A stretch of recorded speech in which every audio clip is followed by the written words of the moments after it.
belong to you. I belong to you. Do just what you want. You're the one I trust. And I always be around when I need some loving, baby. No one else. Yeah. Let you down.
Take me to your heart. I belong to you. Take me to your soul.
I belong to you. Do just what you want. You're the one I trust.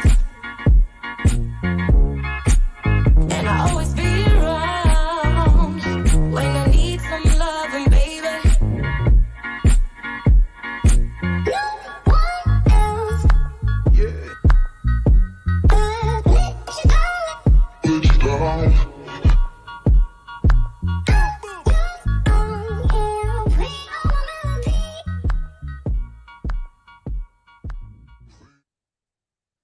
All right, we're back.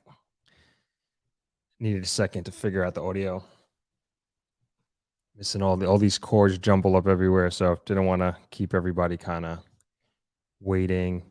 Hold on, make sure the audio is working and I'm not talking to myself. Okay, things seems like we're good. Okay, sorry about that. Welcome to another live stream. Good thing we have those videos on standby. Thank you for joining on this Thursday evening, afternoon here in Negril, Jamaica. And already I see everybody letting us know where you're from. Thank you so much. And we'll start doing some shout outs. Rakia, how you doing? Chiming in from sunny California. Hi, Carla. Good to see you. Shermel, thanks for joining. And of course, Candice. Hello, Candice. Zoe coming in from Oregon. Awesome. Simone coming in from Queens, New York. Pal coming in from the UK. Miss Perfectly Imperfect chiming in. Happy Thursday to you. Hey, Andrew. Nice to see you. Hey, Kevin. Chiming in from Toronto. And MDL chiming in from Clinton, Maryland. Hi, HB. Hello. Good. Nice crowd to start off with this evening. Glad to see you all. Happy to see you all. And today, got a short agenda today. I do want to show a video if I can get to it. I got so many tabs open here. Let's see if I could find it. Okay, I got it. I got it ready to go. We'll show it in this. We'll save that for a little bit later. KP chiming in from ATL. Good to see you. Hello, MDL. Excellent, excellent.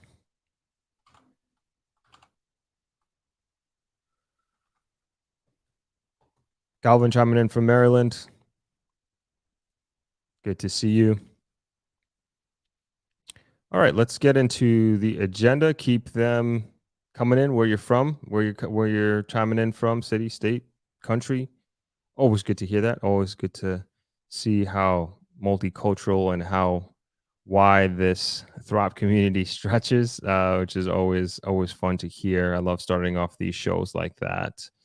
And I actually need to send my dad. I told him I would send him the link to today's live stream, so I will go ahead and do that. Let me do that real quick before we get going. Don't want him to miss out. All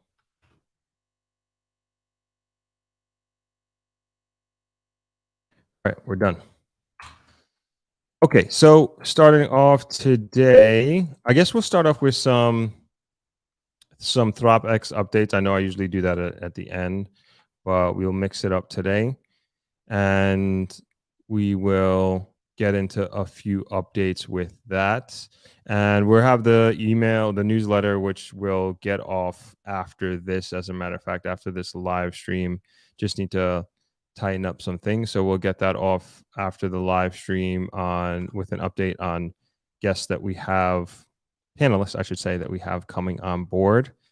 And we have, well, 3 announcements this week. So we have, first of all, we have Dennis Hawthorne, the founder and CEO of Dennis Shipping. And he's going to be a speaker for ThropX. So really happy that we got him and have him coming on board. And he's going to be speaking about, well, 2 topics essentially. So one, obviously, he's the CEO of probably the foremost shipping company to Jamaica, I would say. I don't know of a bigger shipping company in Jamaica, to be honest. And I'm sure many of you have heard of Dennis Shipping and probably have used their services, which I can say is excellent. I've used them several times. I've used them for pretty much almost everything that I have in this studio. I was shipped in by Dennis Shipping, and really good service, timely, super professional as well. Also work with them on shooting some promo and some commercials for them like 2 years ago. Is it already 2 years, or at least a year and a half ago? We worked together, and now Mr. Hawthorne is coming in as a speaker, which is going to be pretty good. And I think this is a topic that a lot of people are interested in, especially those that may be like literally uplifting their lives and moving here to Jamaica, meaning that they're like, if you need to ship like your whole house, so to speak, like not the house itself, but obviously everything inside it. Dennis Shipping is very familiar with doing that. They've been doing this, I believe, since the 80s, if I'm not mistaken. That's how long they've been doing it. And they have a lot of experience in doing that. And then the second topic he's going to be speaking about is about repatriation back to Jamaica, which I think is a topic that a lot of people are looking forward to hearing and can relate to. And he'll be talking about his journey of doing that. And I would assume there would be a lot of questions on both sides about the shipping logistics and the ins and outs of shipping and how that works and what can be shipped and what can't be shipped, that sort of thing. So that is, he is, I should say, somebody that I'm proud and happy to announce coming on board for ThropX 2022. Next, we have Emma Watson.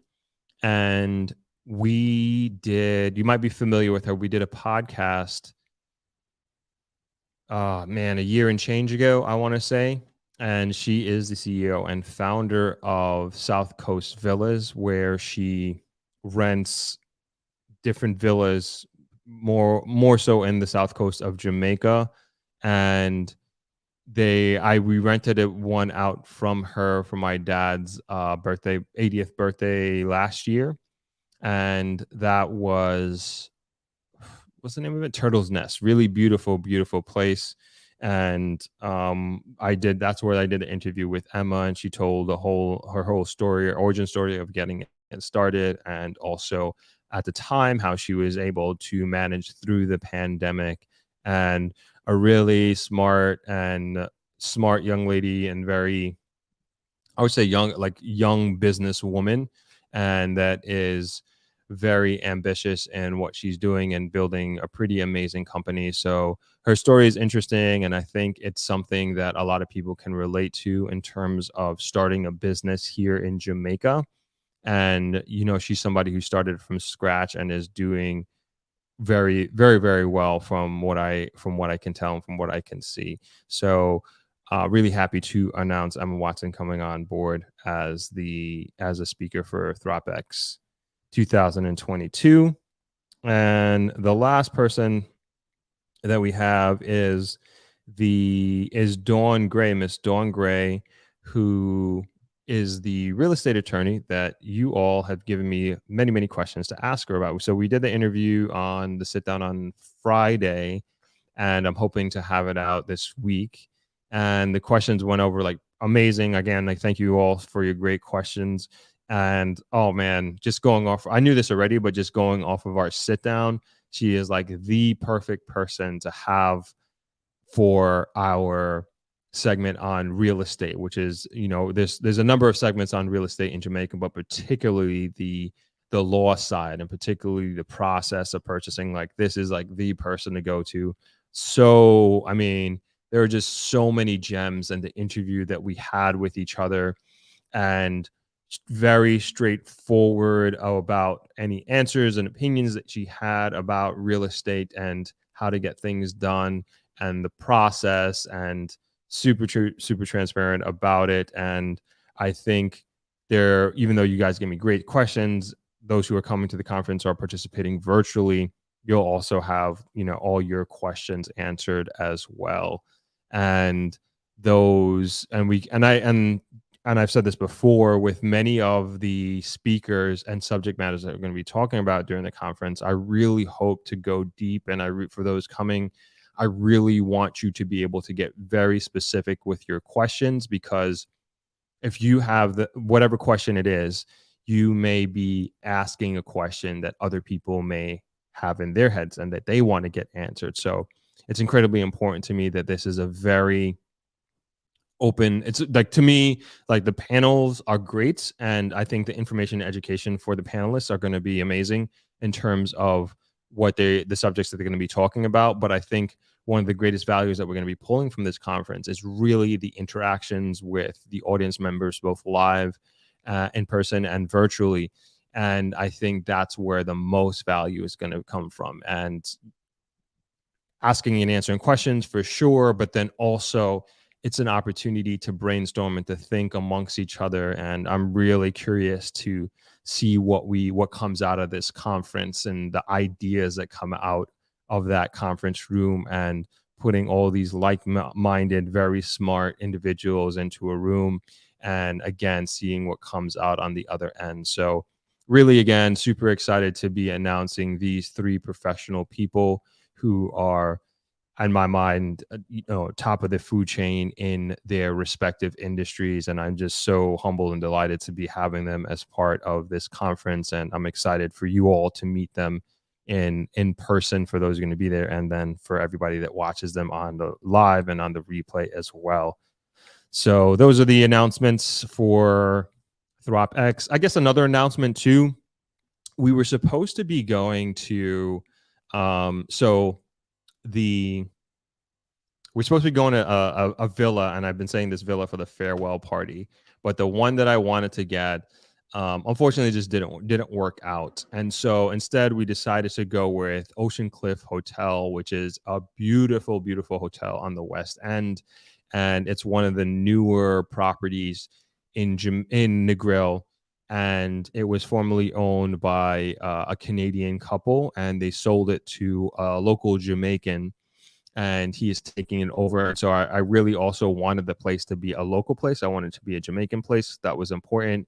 And I'm happy to say that the farewell dinner will be at Ocean Cliff Hotel, and we worked everything out, and very, very happy with the team. I'm familiar and friends with the general manager there, and was so happy to be working with her on the farewell dinner.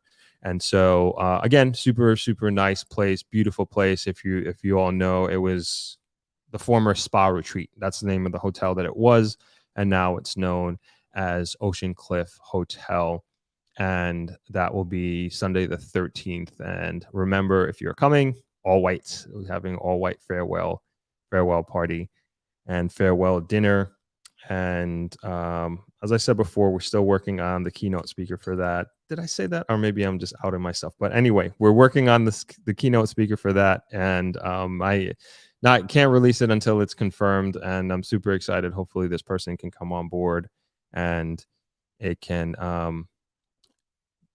what they talk about, I think, can be really, really inside information, if you will, for people coming to the conference. So those essentially are all the updates. If I missed anything, Candice, please let me know in the comments. But I think I hit on all of them.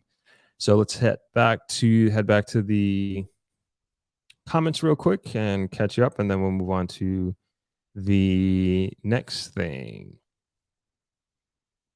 All right, HB chiming in from Florida, Tampa, Florida. Good to see you. Hi, Donna. Thanks for chiming in. Bula from the Upper West Side. Thank you for chiming in. My NYC people. Anthony McCauley, big ups from Dallas. Good to see you. HB says Dennis Shipping, big up NYC. That's right. They're huge in New York. They have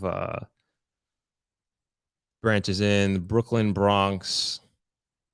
Is it Brooklyn and Bronx? Oh yeah, sorry, Brooklyn, Bronx, and then they have Fort Lauderdale, and then Montego Bay and Kingston as well here in Jamaica. ER, how you doing? Chiming in from New York. Ebony X, afternoon. Good to see you. And Ebony X says, my family have been using Dennis Shipping for years. Awesome. Miss Cole, hello. Thank you for hopping on. Paul Williams, afternoon. Throppers. Awesome. Nice to have you on. Shayna Love Coaching. Hello, beautiful people. Hello to you as well, Shayna. Michelle says, hi, Throp. I'm so proud to see you putting all of this together. You are a Jamaican gem. Thank you. Thank you very much. Thank you so much. I'm trying my best. It's very encouraging and inspiring coming on here and interacting with you all. It definitely gives me the energy to put in all this effort. And again, like I said this before, I'm enjoying the process as well. Wanda Billin, one love everybody from Maryland. And the grill soon, hopefully, to stay for a while. Awesome. Love that. Peter V, chiming in for Illinois. Good to see you. Synthwave Pro, good to see you, man. Nice to have you on. Awesome.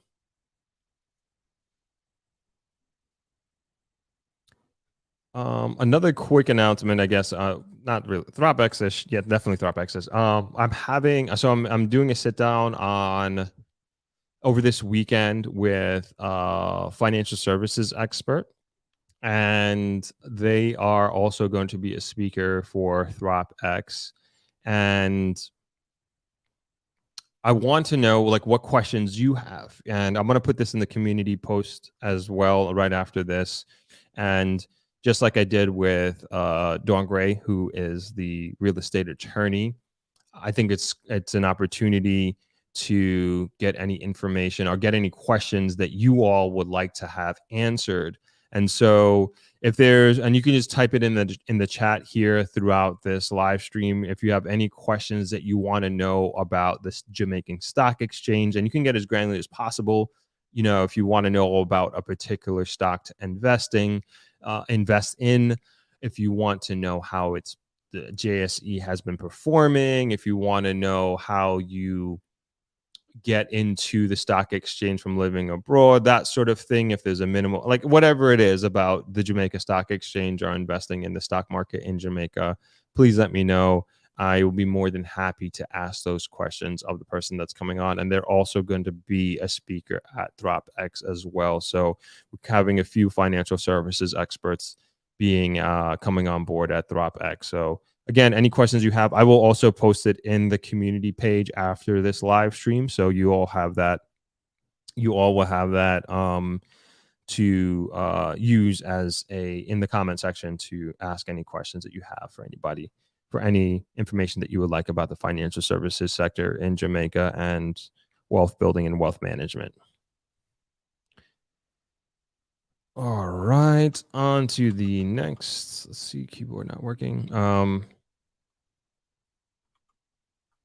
The next thing is, all right, so I don't know if this is gonna, I want to play this video, but it's probably gonna demonetize us, which is fine. Oh, I think I don't know if it's gonna, if you can hear the sound, but we have, I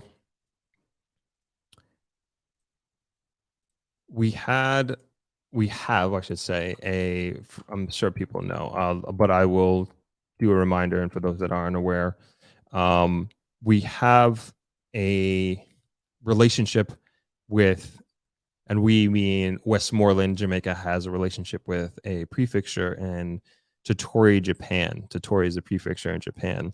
And it's a brother-sister relationship. And through that relationship, that has given me the opportunity to represent Jamaica in 2 marathons in Japan. And we also use that opportunity and leverage to maintain and create a relationship with the equivalent of the Ministry of Education in Totori, through our NEAT program here in Negril, here at Travelers, based at Travelers. And NEAT, Negril Education Environment Trust, is a nonprofit organization that was founded by my father. And we focus on education and environment. And because of that, through the relationship that we developed by going to Japan, we have done mutual exchanges with Totori students. So Totori students have come and visited us here at NEAT and participated with our local NEAT students here in Negril at Travelers. And that was quite a number of years ago. And then in the summer of 2019, we took 13 NEAT students, Jamaican students, to Totori, Japan. And we did an exchange program with them. And they did a bunch of multicultural events, which is amazing, just seeing the kids interact with the other students. And of course, there being a huge language barrier, but they all figured it out. They all figured that, kids were being kids and they had fun. And then they also did like an overnight family stay with these Japanese families. And it was amazing. And we did like a track session and everybody had fun. It was so much fun. And I was so happy and proud to be a part of something like that.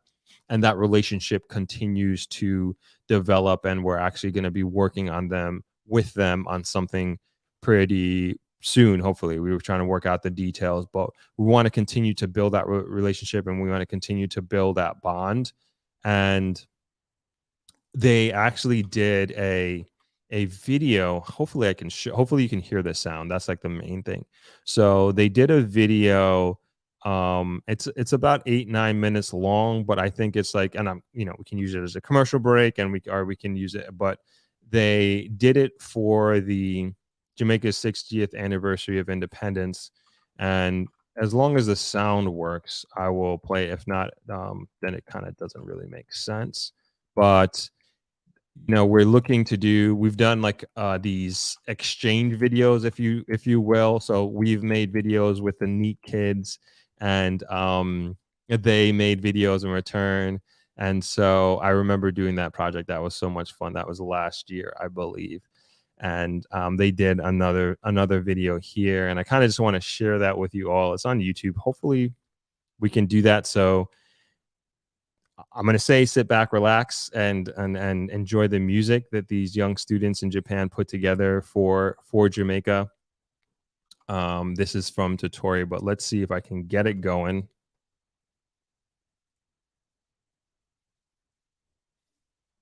And all right, this is it. I just hope the volume plays. Let's see. Let's see. Okay, are you hearing anything? Because I'm not. Please let me know if you guys are hearing any music.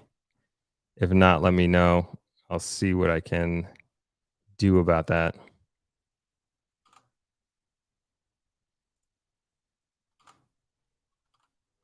That's not going to work.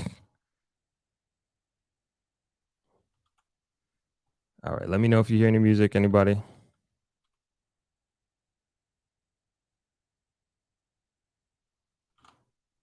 No music, no sound. Okay. Yeah, I figured. I really don't know how to use this thing. But it was so basically they went through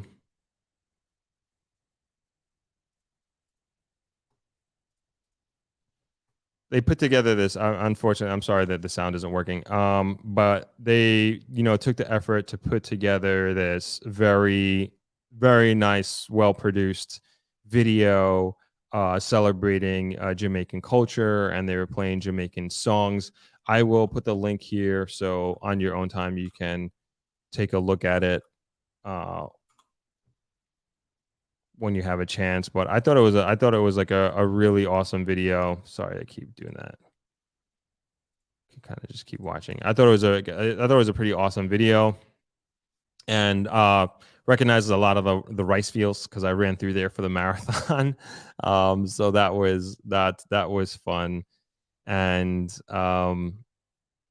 yeah, I thought this was pretty special. I was watching it last night, so I figured I would share it with you all. Let's get.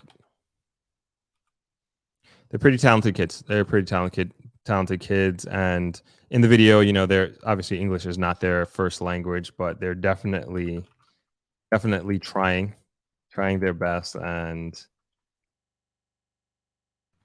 I think they did an awesome job.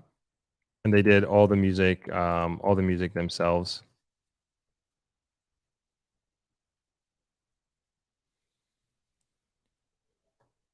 All right. I do want to get into, man, I hope I can find it. I should do a better job of getting organized for this.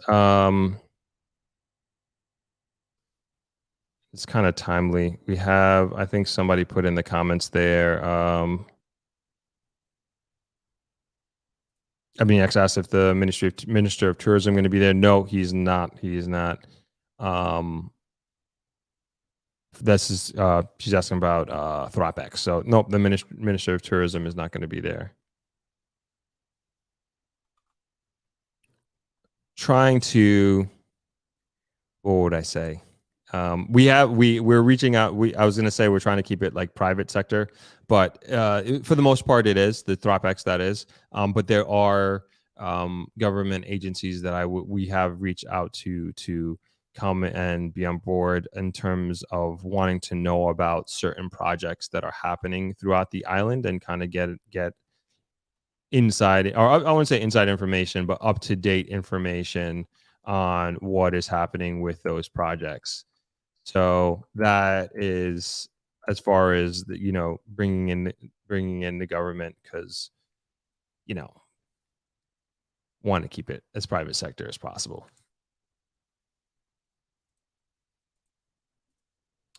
But yeah, okay. I guess I can't find this article. I don't want to keep everybody waiting here.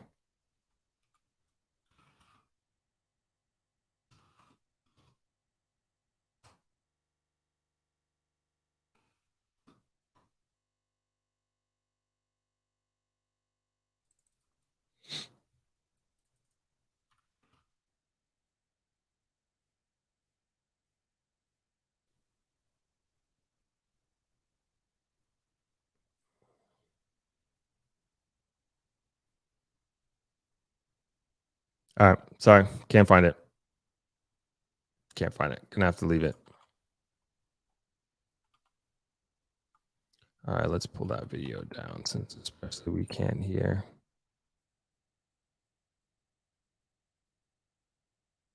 All right, back to me. Okay, we were supposed to have well, I wouldn't say supposed to. We reached out to Carwina Estates. Remember last week we tried giving them a call, but they weren't picking up. So we actually reached out to them to see if they wanted to come on the live stream today, but they're talking it over. They're talking it over with the higher ups. So hopefully maybe this Sunday, maybe next week, who knows, we can have them come on and talk about the development and get some understanding of what's happening with the update.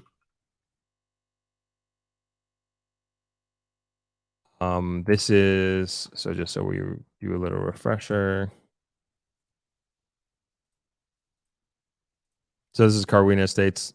This is here in Westmoreland, and this is a new development that I forget. I'm sorry if you're in the chat and I don't remember your name.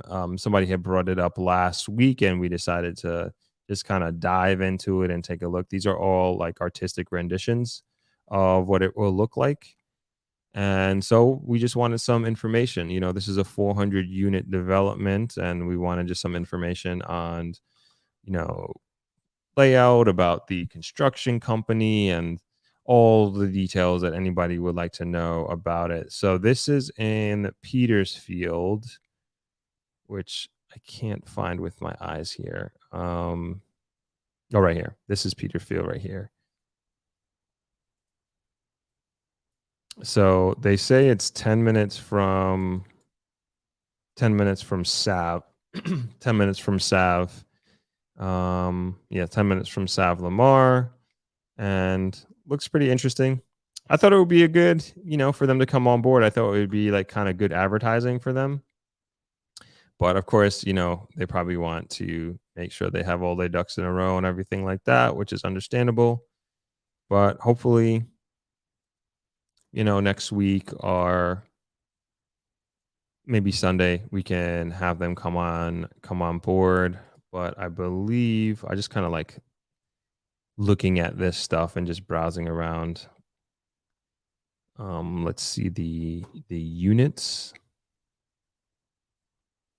I know we found this before. This is the company Carwina Estates project developed by Lead Co.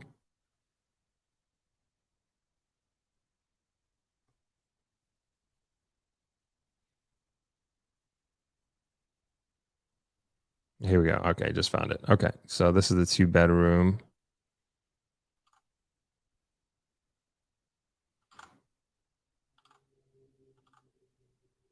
Sorry, taking a little while to load here. So it looks like they only have 2 and 3 bedrooms, at least right here on their website. It's 400 plus unit housing complex, from affordable homes to luxury detached homes and apartments. Okay, here we go. This is the brochure. They have special pre-construction prices available. Sorry, just reading over their amenities here.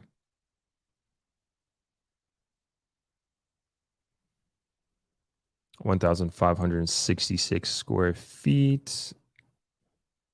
And then 1,166 square feet is on their second configuration. I guess we were calling about price. Okay. Yeah, we were calling about pricing. That's what we were calling about, because I'm not seeing anything here. Let's see if they have anything on the 3-bedroom.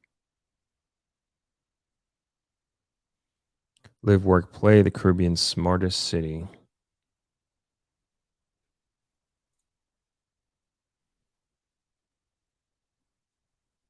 Doesn't look like there's any pricing on the 3-bedroom either. It's a nice layout though.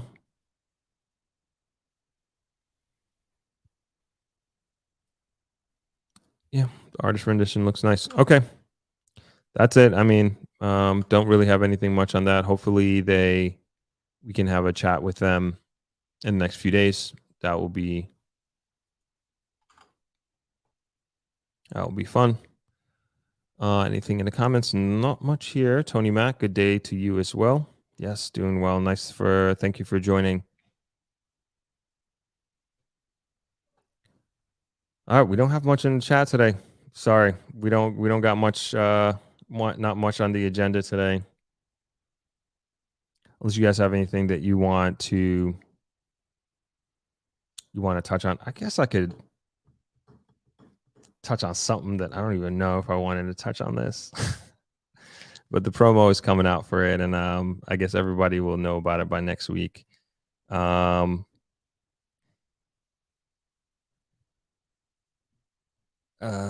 Okay, good. Andrew got me out of it.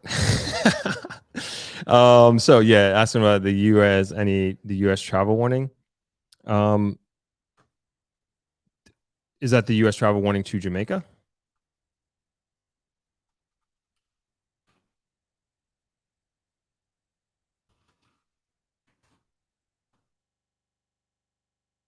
Yeah, let me see. I'm just kind of looking that up as we're on here.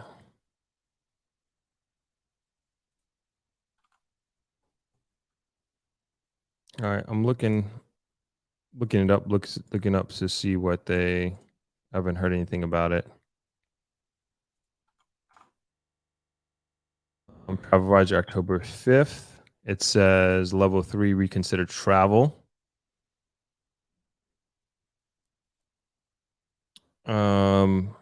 It's got Westmore. I got St. James. I'm just like looking at basically every tourist area. Montego Bay, St. Anne, St. James, Westmoreland, Hanover.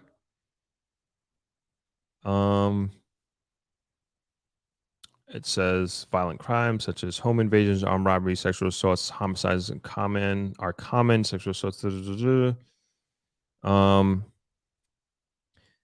Read the Department of State's COVID-19 page. We don't need that. All right. So I guess, okay. So it looks like overall Jamaica is a level 3. And there are, like, I guess they divvy it up in different parishes, are level 4, which include Clarendon, Hanover, Kingston and St. Andrew, and Westmoreland. So all right, so I'll speak to Westmoreland here, which I know about. I don't know of anything in particular as to what made this come out on the 5th. Like I haven't heard of anything in terms of violence uprising or anything like that. I don't know if we had a spell of violence in this Westmoreland and Hanover. I want to say maybe about 6 weeks, 2 months ago.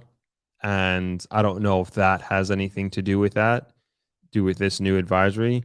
But I'll read the one on Westmoreland. It says violence and shootings occur regularly in some areas of Westmoreland Parish. Do not travel to the following areas: Russia Community and Sav-la-Mar, the southeastern quadrant of Sav-la-Mar, east of Darling Street and south of A2 highways / Barracks Road, the Whitehall neighborhood of East Negril. So for those that don't know, like Russia and Sav-la-Mar is like an infamously really bad neighborhood, and you just no, I don't think anybody here in this chat has any business going to that neighborhood, and everybody here knows kind of, not to go there. So that's what I know about Russia. I've never been there before. I've had no business. Whitehall can, yes, be dangerous as well. That's pretty much here in the grill. Again, tourists and people here, I don't really think, especially tourists, probably won't have much business in Whitehall. I do know of people who stay there, Airbnb. Um, Not the best neighborhood, not the best neighborhood, and you also have several squatting communities in and around Whitehall as well, which has something to do with. And I know we talked about this on the chat about the importance of getting those folks into formal housing schemes, and I do believe that is a priority of local government and is happening and being worked on. So those like hearing my point is like hearing those two neighborhoods being put at a level 4, that's nothing new. That's nothing surprising. Again, I haven't heard of any uptick in violence or anything like that. So that I will leave that there in terms of that. Overall, I don't. To me, it's not like obviously I'm very partial here that in saying this, but to me these are not reasons not to come to Jamaica as far as I know, and people are still coming, people are still enjoying. Like, we don't have a full hotel, we're in off season, but there are a lot of people on the beach, there are a lot of people here at the hotel, and I don't think it's anything to like we're not in like civil uproar or anything like that. Not even close on the ground. Like, if you wouldn't have said anything, Andrew, I would not have known, going about my business day to day or anything like that. I had no idea that Jamaica had a travel warning. The U.S. had a travel warning against Jamaica. Tony Mack, I'm just seeing your comment here. Do you hear about the U.S. travel advisory against travel to Jamaica? It lists several areas U.S. citizens should avoid, and also speaks to the idea that there is crime happening at all-inclusive resorts. I didn't see that. Maybe I skipped over that.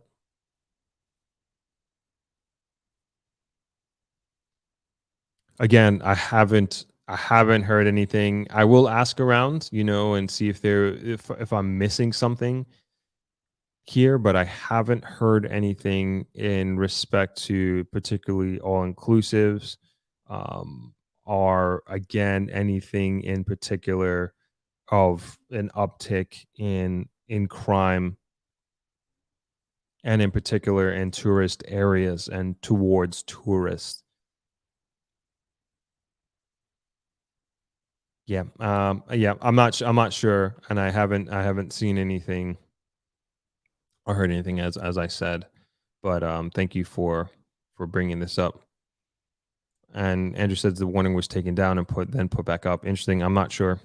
That's interesting. Mark McCarthy says, I know that the police are doing a magnificent job with getting rid of the criminals in the last 2 weeks. Just wanted to say thanks to the JCF. Yeah, I've heard of it, at least in the news. I've heard of a few operations that have happened.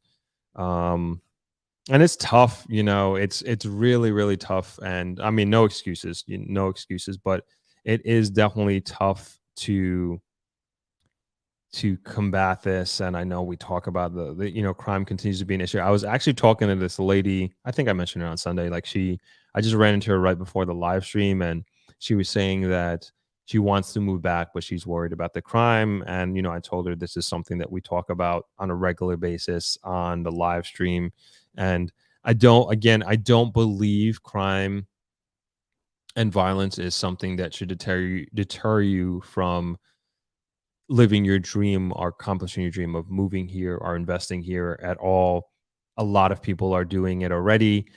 A lot of people who are non-Jamaicans and don't have any affiliation with Jamaica, but just see the sheer potential in Jamaica, continue to do that, to do it. And at the end of the day, you make your decision, what you feel most comfortable with. But from where I stand, from where I live, I don't think it's at that point. But obviously, that crime does exist here, and it is something that is being, really the subject at hand, and the topic at hand. That's almost, every corner you turn, people want to talk about it, and people want to, it's a concern. And I don't deny these things. I never have denied that, and think that we live in some sort of fairy tale land here in Jamaica or here in the Grill. That's the furthest thing from the truth. But Jamaica is a place that you have to remain vigilant, and you can't. I always say you can't move around here like you would in other parts of the world, and that's just something that you just have to keep in the back of your mind. But for the most part, in regards to police operations and where I think the government wants to go is like they are very, they are very keen on getting crime and violence under wraps. And this is a long-term problem, though. I'm not delusional about that. This is a long-term problem. I don't think that this is something that's going to disappear overnight. I don't think that this is something that will go away next year or next couple of years. And I will continue to say, like, to me, the way out of this is truly through education and through focusing on our education system and focusing on the education of our children, not only in formal education in school, but also in their communities and in their homes. And if we don't focus on that, we can arrest 1 million people. There's 1 million more coming right behind them, sort of thing. Obviously, like, not 1 million people, but you understand what I'm saying. So just keep that in mind, I guess, when we look at and judge how good the government is doing of a job in combating crime and also focusing on education, because to me that's hand in hand. You can't do both. You can't do one or the other. You have to do both.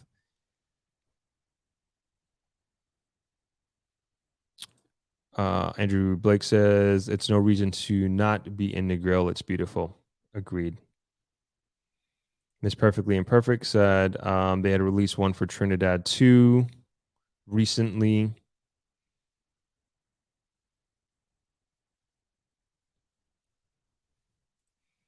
Mark McCarthy says, honestly, every time I travel, the flights are full going home, which is every 2 weeks of the month. I mean, guys, it's propaganda.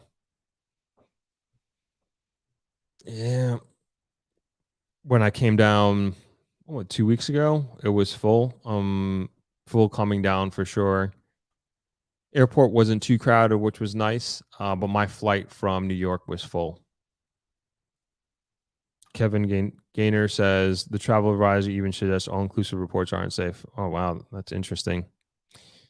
Very interesting. I don't. I will find. I will try and find out. I'm going to ask some other hoteliers what's the source of this. Like, what's happened? Why is this coming out? Psalms 91 says, I'm thinking of moving to Jamaica, but as a single woman, I'm not sure if it's wise. Do you know of any single females who have settled there? I know of many, many, many single females who settle in Jamaica. I was even talking to a lady today, and she's building a house in White House, and she's actually thinking of coming back and working here remotely for a month or maybe more, and she's doing it by herself. I interviewed No, I've interviewed people who have. I know people who are living here as single women, and people who travel here as single women and move around the island. And to me, it's just a matter of just using your common sense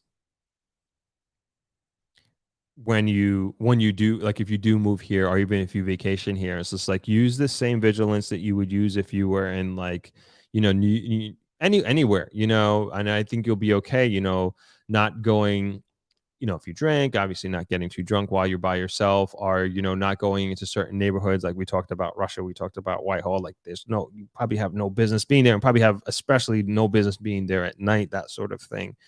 And I don't normally, I know, Kevin had said this before, that there is crime happening at all-inclusive resorts, but crime against tourists here is historically at less than 1%, and I've said this before in previous lives, is that most of the crime and the violence, particularly the violence that happens here, is not targeted.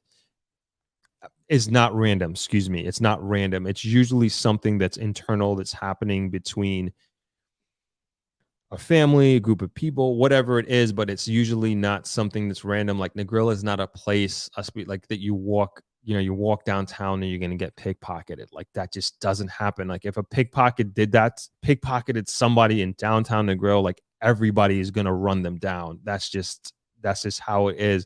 Even if that happened on the beach, it would have to happen in like a very remote, isolated place, because everybody knows in Negro in particular that tourism is the bread and butter of our economy, and we want to do whatever we can to protect it.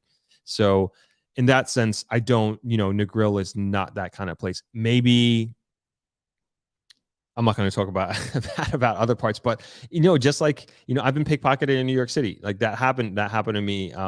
But when I was a teenager, like that's more like, I feel like that more happens in the city and in cities and stuff like that. But I wouldn't necessarily say I was being careless, but unfortunately it did happen to me. Let's keep moving here. Kate, depend cats say Kate. I'll be visiting a girl next August. I've never felt unsafe in Jamaica and never been victimized.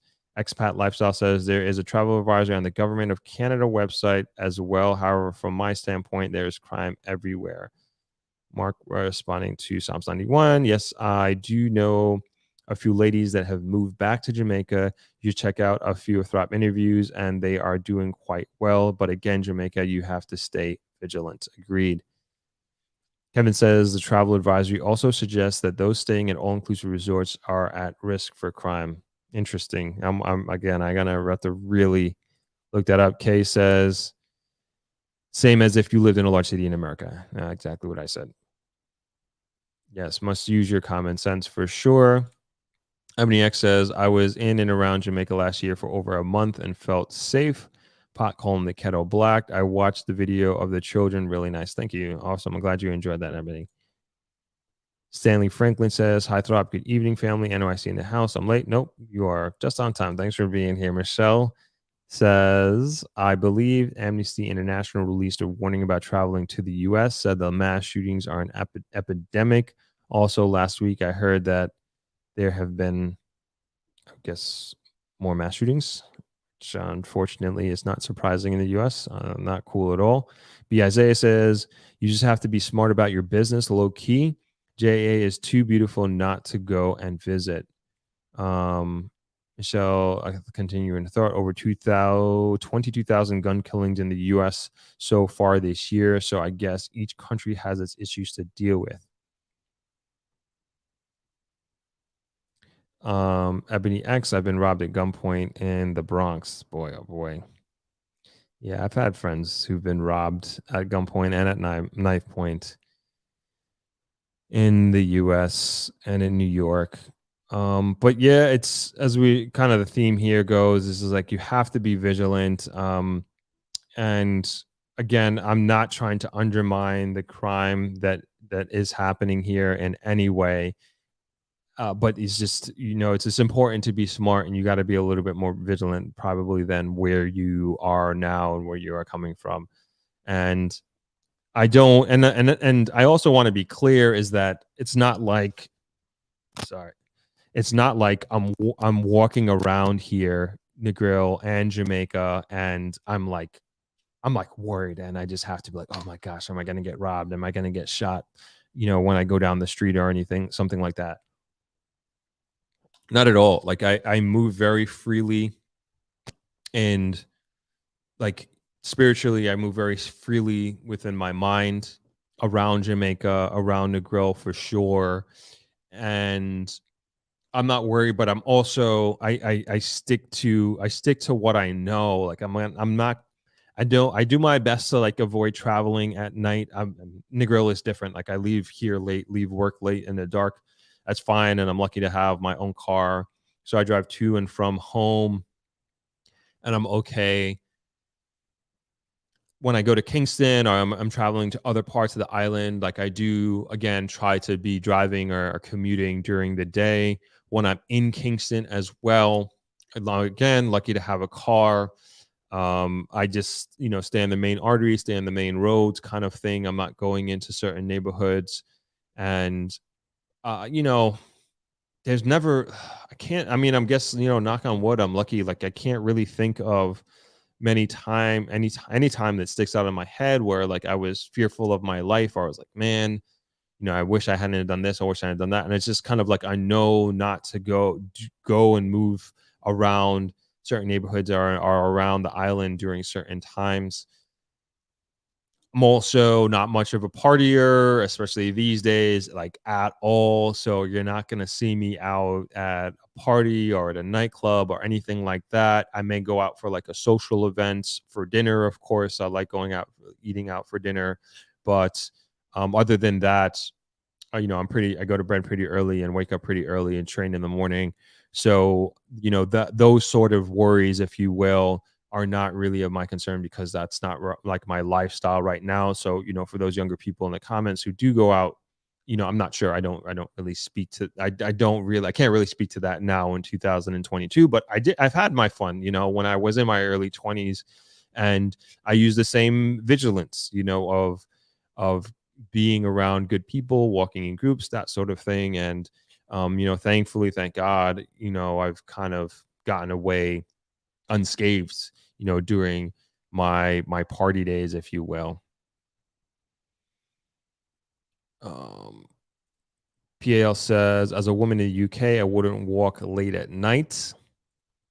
Marcia White says, hey, PL, same with me, not even with company. I lived in New York also, and it's just being careful as with everywhere.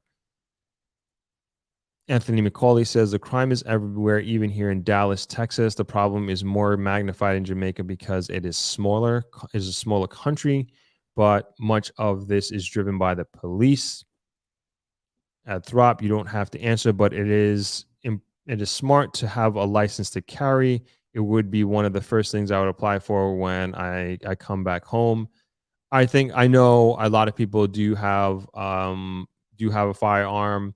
I do not. I'm not against it or anything like that, by any means. But if you feel like you need to, and I know a lot of people that do have firearms, and I would say, like, I wouldn't say I'm anti-gun. I'm born and raised and grew up in New York, but New York was definitely never a place where I thought like, oh, I need a gun, or I want to have a firearm. And however, when I did come here, like, I really did understand why people have firearms, and that kind of switched my mind to being okay with firearms. But good point, Isaiah. Very, very good point.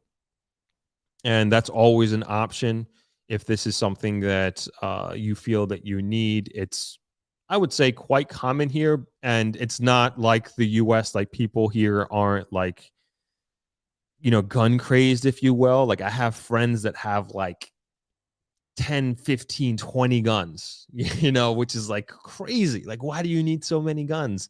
But that's the American culture. The culture here in Jamaica, I would say, is not like that. And I mean, I would say high levels of responsibility. Gun owners that I know, they take it as a privilege, and they take the responsibility very, very seriously. As they said, I would have it at home for sure, and maybe not carry it all the time. Shane, I love coaching, says, I've traveled on Knucksford Express by myself more than once, no issues. It's all about mindset and not to be overconsumed with fear. Pay attention in any place where you travel. I think that's great advice. Great advice. Jody S says, exactly. You just have to be careful. I've lived in Toronto, New York, Connecticut, Florida, DC, and Georgia. Use the same vigilance. MDL, while they are shooting and killing people right in the Capitol building, schools, grocery stores, etc. Yeah. I mean, America's a different place, man. I mean, it's just so crazy to me how it's just become so normalized. It's just not even surprising when a mass shooting happens. And that's very, very, very concerning, and it doesn't seem like anything is going to be done about that anytime soon. And then, of course, there have been, we talked about it on Sunday, these recent mass shootings that have been targeted at Black people and Black communities, Black churches. And that is also very, very concerning. And I remember after the Buffalo shooting, talk about walking around in fear, right? I went to New York shortly after that, maybe a few days, few weeks after Buffalo, and I texted all my friends who live in Buffalo, make sure that they were okay, and thank God that they were. But I remember going to New York, going to being in Brooklyn, and going into the pharmacy, and like one of the first thoughts that that I thought was like, man, what happens? What am I going to do if a gunman comes in here and comes into this poor Black neighborhood that I live in and comes in and tries to shoot everybody up in this Walgreens or CVS or whatever I was in? I was like, man, why am I thinking like this? Why does that thought even come into my head, have to come into my head? And I was like, man, this is the reality of being Black and living in America right now, that you have to think like that, or these thoughts creep into your head. I'm like, and like that was just so surprising to me. I'm like, man, that's just insane. Would never even come across my mind in Jamaica for something like that. But that's just is what it is, and that's just the experience of America right now, unfortunately. Shane Love Cutchin says they want us to become desensitized. And I think we have become desensitized. I think it worked. And, we're completely desensitized. And even from like a marketing perspective with America, you realize that that's like America does a really good job of marketing and positioning itself for being this amazing place to live and to be, and greatest country in the world, greatest place on earth, right? But as we know, that is not necessarily true, and many of us have very different, maybe even opposite experience there. And I'm not saying America is all bad, far from it, far from it. But my point is that there are challenges and issues there that you have to deal with that you don't have to deal with here, and vice versa.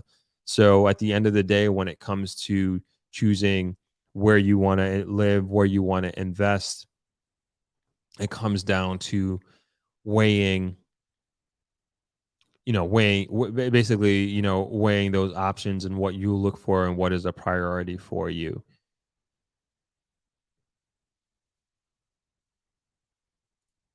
Mark McCarthy says we use guns for sports as well, sir. Yeah, that's a good point. I would say the gun culture here, and Mark, you can correct me, or anybody who wants can correct me on this, but I would say the gun culture here is they have a lot of these shooting competitions throughout Jamaica, and like gun owners are very proud of this. And this is something that is very, very prominent in Jamaica, is these gun competitions. And this is both male and females. I know at least two top tier female gun shooters in Jamaica, and this is very much part of the culture. And then, of course, bird shooting season, particularly in the South, and in Treasure Beach. I don't know if there are other parts of the island that do bird shooting, but I know here in St. Elizabeth, that's where they do bird shooting here in the Southwest, and that's a big part of the culture. And bird shooting season is very, very, very popular here. So those are like very, very good point, Mark. Those are like the two aspects of gun culture that I know is prominent in Jamaica. Miss Cole says, "Me too, Throp. Like a Walmart or shop. I'm like a Walmart or shop, right? And I suddenly get nervous ever since the Buffalo shooting. It's crazy, crazy. Yeah, I don't know. It's unfortunate." Anthony McCauley says, lived in Laurelton, Queens for 15 years, visited Harlem 3 times a week, never a problem in Harlem, got mugged in Laurelton, 2 blocks away from my home in the suburbs. Oh, man, I'm sorry to hear that. Real sorry to hear that, Anthony. ER says the Buffalo shooting was a hit on the security guard Aaron Salter made to look racially motivated. Look up his invention of the motor that runs on water. Okay, I will look that up. Rakia Johnson says, I am in agreement with everyone. I was in Jamaica for the first time in Montego Bay. I didn't feel scared. I felt safe. People were very nice and helpful. You have to be smart, stay prayed up. Good point. Thank you, Rakia. Jody S says, same here. I got to the grocery store and I immediately think of where to run if something goes down. High anxiety at a grocery store. Yeah, that's kind of crazy, right? That's ridiculous. So ridiculous that people's minds immediately go to that. Why? Like why do we have to think like that? Why do we have to worry about that? Why should anybody, any law-abiding citizen have these thoughts and anxiety creep into their heads? MDL asks, is there a travel advisory for the US? Yeah, somebody wrote it up top that there is a travel advisory based on these shootings that are happening. Yeah, somebody wrote up top. It was perfectly imperfect says, yep, don't go to certain places in New York, especially at night, and I don't take the trains at all anymore. Yeah. I heard, like, I wasn't there, but like I remember hearing all these reports during the pandemic and even post pandemic about, just horrific things happening to people on the subway in New York, people getting robbed, people getting stabbed, and it became this crazy thing. I haven't heard much of it now. It seems like it's calmed down, but I remember that being kind of a scary time of, like, none of my friends, especially my female friends in New York, none of them were taking the train anymore because of that.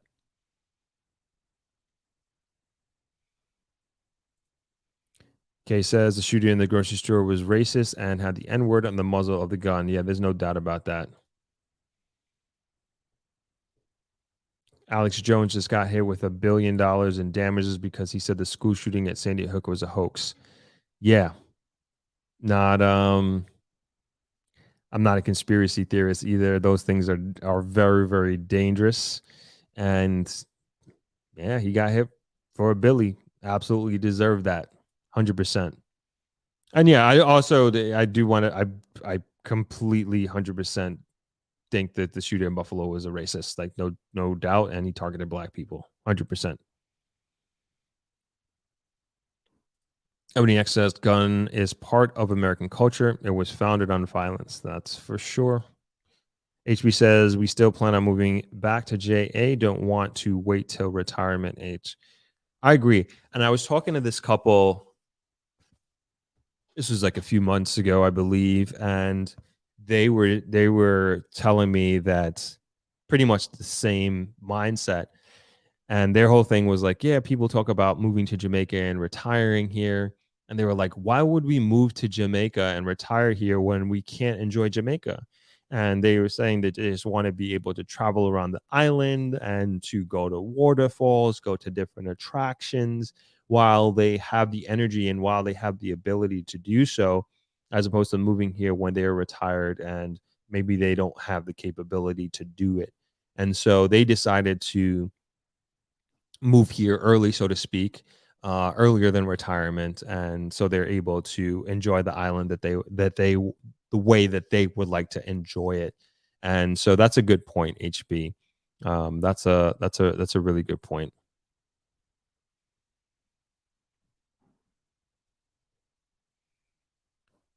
And I know, Shayna, you had a question above about Throp merch. So we can get back to the discussion we're having. But I just want to address this. Shayna asks, do you plan selling your merch? If so, do you have a timeline? So I was talking me and Candice are discussing this. So we're gonna have a limited availability for merch for Throp X. At least this is the running plan that we have. So we'll have limited availability that we'll have certain items here in Jamaica. So if you come, we'll have some merch for sale if you'd like. But then after that, during that, we're going to have a limited stock here on property. But if you would want something ordered to your house, you can order it here. You can order it online. Sorry. So, and you can have it delivered to your home. So that's going to be in less than a month from now that we'll have that available that you can order it. So we're just kind of getting started. Oh yeah, I said I wanted to show these hats. I think Andrew asked about this. 1 second.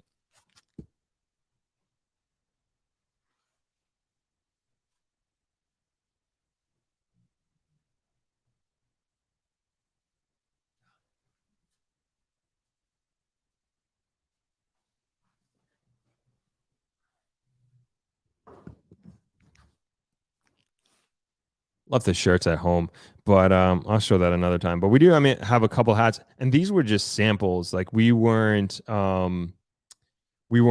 This was really for the YouTube conference that we went to in LA. We weren't really prepared to have them for sale. So these are just all samples. So this is just an all black hat. Nothing really too special. Just a regular snapback. So we did all snapbacks instead of fitteds. This is another gray one. And then this is like kind of my favorite one. I guess the one I'm wearing is my favorite, but like this is my favorite, like normal snapback. It's like the black and white one.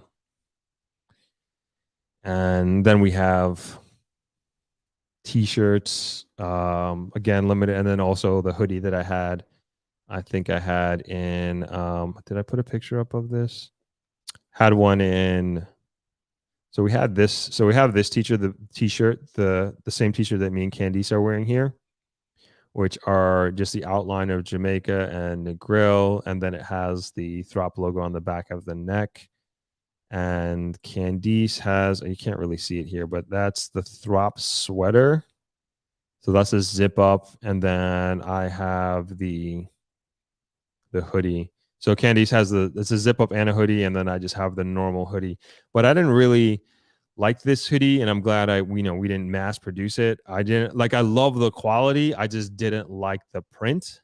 I want it to be bigger. And then I also want it to be stitched, even though Candice was like, you should get it stitched. And I was like, no, I want it in, the iron-on or whatever it is. So I'm going to go with the stitched version of this, and we'll have a couple of those. Actually, I don't know if we have the sweaters, but we'll definitely have t-shirts available. So these are pretty much the merch that we have so far. We're working on designs because kind of just don't want like my thinking is just more of a minimalist look, but at the same time, I don't want it to just kind of be plain and plain Jane. So we're working on it. We're working on a couple of different designs for that. So thank you for the question, Shayna. Love coaching. We'll definitely have more available in a month or so for sale online. All right, back to the comments here. Paul Williams, as what you said, mostly gang-related issues, has nothing to do with tourists. Even the criminals knows to leave tourists and visitors alone. That's true. And that's to say, and I'm not saying that crime against tourists doesn't happen. It does. It's just very, very low as a percentage of total and all crime, So I say that to say, continue to heed the advice if you're coming to visit, stay vigilant. Don't let your guard down and throw caution to the wind, as I've seen people do before, So I'll just say that in that context.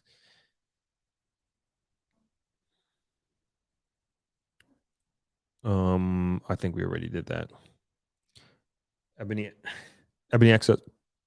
X says, retiring at different ages now. No longer are people waiting until they're 99. Agreed. Mark McCarthy says, excuse me, are they serious? During the pandemic, Jamaica was one of the safest places on earth, and that was mentioned by who, and I experienced it. I was able to safely move around and do business. Yep, I agree. During the pandemic, yeah, Jamaica was I mean, there was nothing here, and there was nothing happening. Nothing at all happening. There was nothing going on. The streets no stores were open. I think even, don't quote me on this. I think even from a COVID perspective, Jamaica really excelled. We weren't one of these, thank you, count our blessings, knock on wood, we weren't one of these places that were like where we had to like completely shut down and our health system was overridden. And I'm not saying that it was easy. I'm not in healthcare. I'm not saying it was easy at all. But my point is, I think Jamaica did a really good job at handling COVID. And I know in the beginning, the administration took a lot of heat, especially when the prime minister canceled all cruise ships from coming to Jamaica. And like, but when that happened, like that's when it was like, this is real. This pandemic is real. But that was a very, very drastic, unpopular move. But I think that saved a lot of Jamaican lives, whether we know it or want to believe it or not. But yeah, I agree. Jamaica was a safe place to move during the pandemic, and a lot of people to live during the pandemic, and a lot of people moved here during the pandemic because of that. King Nado says, "Hi, Throp and Throppers, and those who are looking to relocate to Jamaica, check the Black Expats and Repats Jamaica Burge. They have plenty of testimonials on the entire process." Yeah, they have I think Psalm 91 is asking where you can find them. They have a Facebook group. Like literally type in Black Expats and Repats of Jamaica, and you can find them. They're actually having an event. Is it no? It's either end of November or December, and they are. It's there. It's here in the grill. It's in December. I'm almost certain in December. So it's here in the grill, and they're doing it's a members only retreat, and they are a good resource for what would I say, more of the technical aspects of moving to Jamaica, large being here for extended periods of time, visas, understanding that process, TRN, like all these technical stuff. They are, I would say, kind of more packaged and well put together for that. And I'm just seeing Marie Brown says, "I'm a member of the Black Expat group." There you go. There you go. Marie says, "Happy to be here. Thanks for doing a good job as usual, Thop." Absolutely. Thank you for being here. And Marie can speak to being a member of the Black Expat group, which also reminds me of I'm doing another update. Keep the questions coming while I kind of look for things here. Got it. Okay. So Marie says, in December in the Grill Treehouse, you have to be a member. That's right. Yep. So it's December.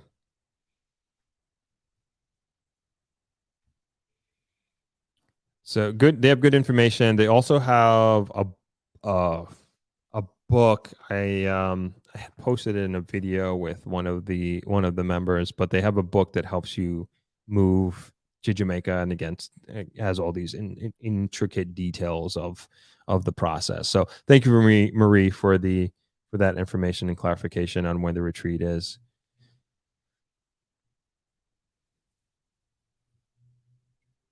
But Eva says, "Throp, what are the biggest differences between dating women from the United States versus Jamaica?" Hold on. And he says, "It's only Thursday. It's more middle of the week, Throp." Okay, if you say so. I think Thursday is the end of the week. But all right, middle of the week. Yeah, the biggest difference between dating women from the United States versus I don't know, different different cultures, for sure. I would also say like the dating cultures here are different. Where do I start with that? That's a tough question. It's different. What do I say? It's different in the sense that, I would say like in America for say, there's like it's such a melting pot. So it's just like, all right, what is dating an American? You know, it's very very different because you can be dating like a Korean American with Korean values or an Indian American who may have been born in America but comes from an Indian family and they go back to India, you know, so that sort of thing. So that's generally what I would say.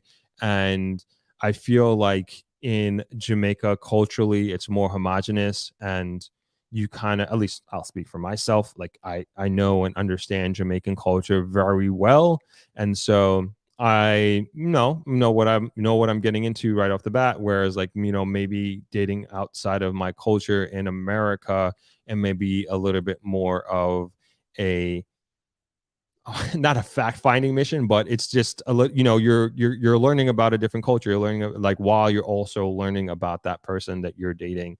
So those are what I would say would be like the main differences. And it's hard to say like, oh, you're dating an American and this is American because it's such a melting pot there. At least in New York, you know, and that's where the majority of my dating experience has been, and that's kind of been my experience in dating. So I hope that answers your question, but that's what I think. Didn't expect that one. Donna Bryce says, Throp, is there an updated detailed map of Negril with restaurants, hotels? Um, the only thing I could think of is the Negril guide.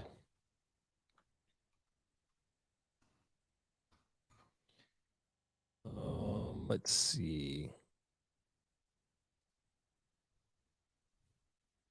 Ah, it worked. Okay, one sec.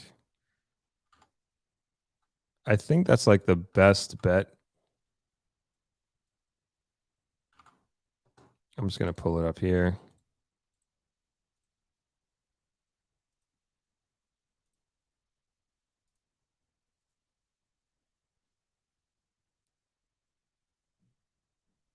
So so the Negril, and the reason why I'm bringing up the Negril guide is because they have a map usually in the middle of the guide.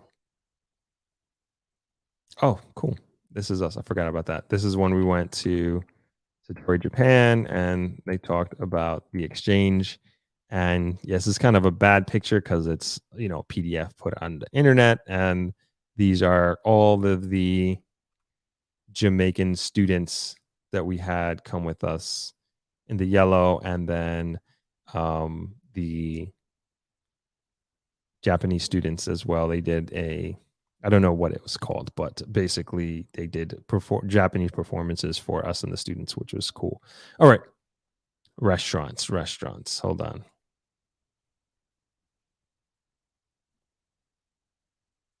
I mean, there's a lot of restaurants that we're going through right now and this guide, but I'm trying to get the map. Sorry if I'm scrolling fast, but we're not here to review the guide. I'm just trying to get to the Negro guide map. I guess it's not here. There is one though.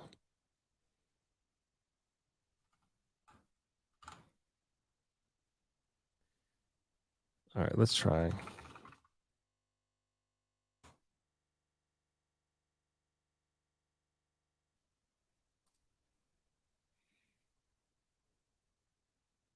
This is going to be way too small, I think.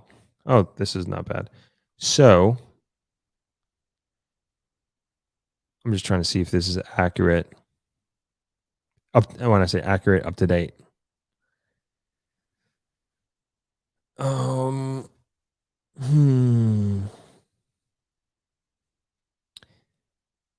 No, this looks pretty old. I'm just like looking at the names of the hotels. Yeah. And some places that they've changed their names. Nope, this is old. Sorry, can't use that one. Let's see what we got here. See if this works.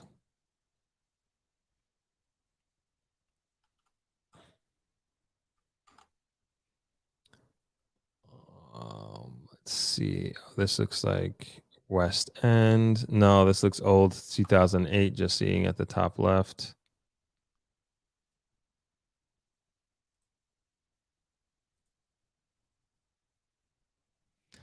I guess not. I guess not.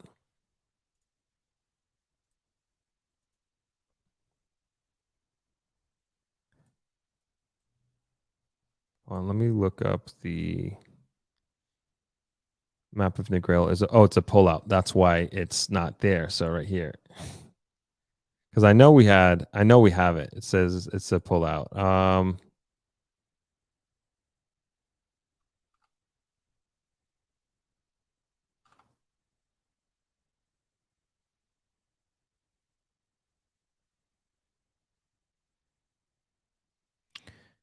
I guess the pullout isn't on the PDF online, but yeah, it seems like we need to get one online for sure. And there should be a place where people can go to see what is currently available as far as restaurants in the grill. I mean, this is not bad. Like the grill guide is great. I think it's fantastic. But to your point, Donna, I think it's important there's an online version because I can't even show you a list of these resorts and slash restaurants slash resorts because a lot of the restaurants are part of resorts slash hotels. Good point.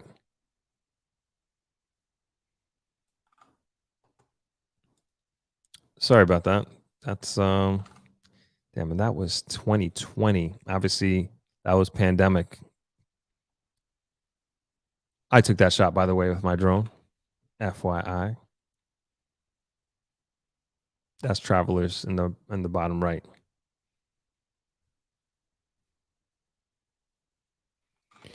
Okay.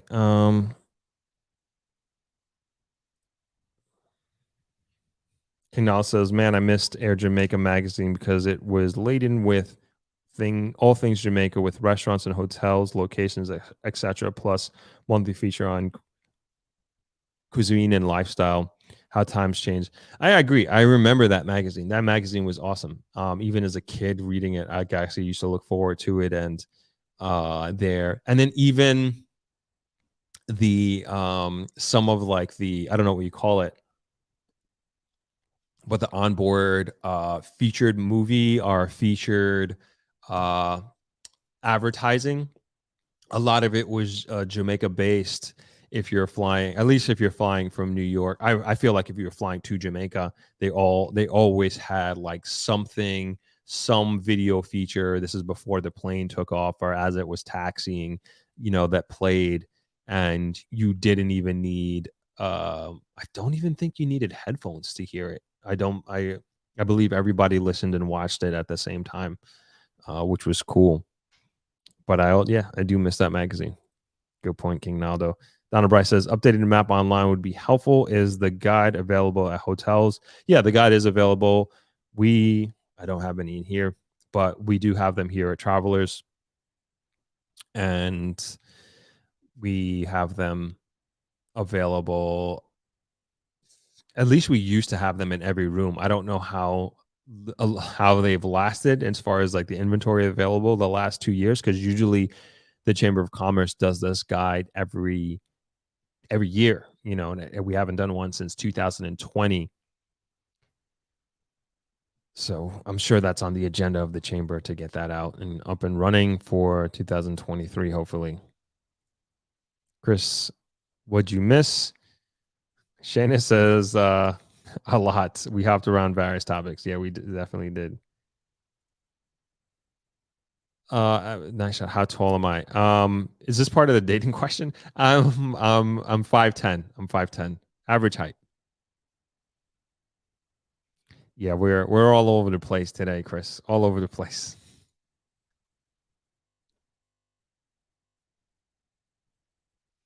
All right. Let's bring this down. Yeah, to your point, Donna, we need to get that up and running. Probably what's the best place? I'm surprised. Let's check out negrill.com.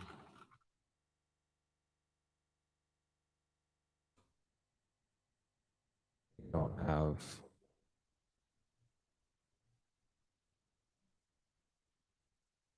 Nope. They have a map, but that's a Google map. Yeah, we definitely need something. This is a great website as well. This is like a very Negril centric, obviously negril.com, a very Negril centric Jamaican website. Um, but most people come here for the forum. So if you want like insights, it used to be the place to go to before Facebook, and obviously there's a bunch of Facebook groups that people have joined, particular that are focused on the grill. But this used to be like the place to go for information. So this is, am I in the right room? This is the Negril message board, and it usually just gives you like updated information on what's happening and different discussions on different things happening. Let's see, any interesting topics. Not really. People talking about their vacation. Oh, Travelers Beach Resort 10 minutes ago. Let's see what it is. Somebody. Oh, that's Rob. Okay, Rob is the founder and one of the founders and administrators of thegirl.com, and he took some pictures of travelers. This was October 6th.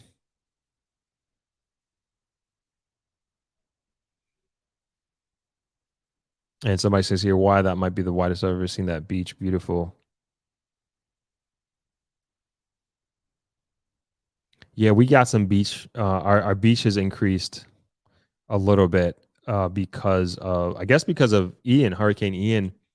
So our beach got a little bit wider. Sand has been pushed back on our beach from the wave movements. But anyway, yeah, this is negril.com. Oh yeah, you just kind of keep scrolling here.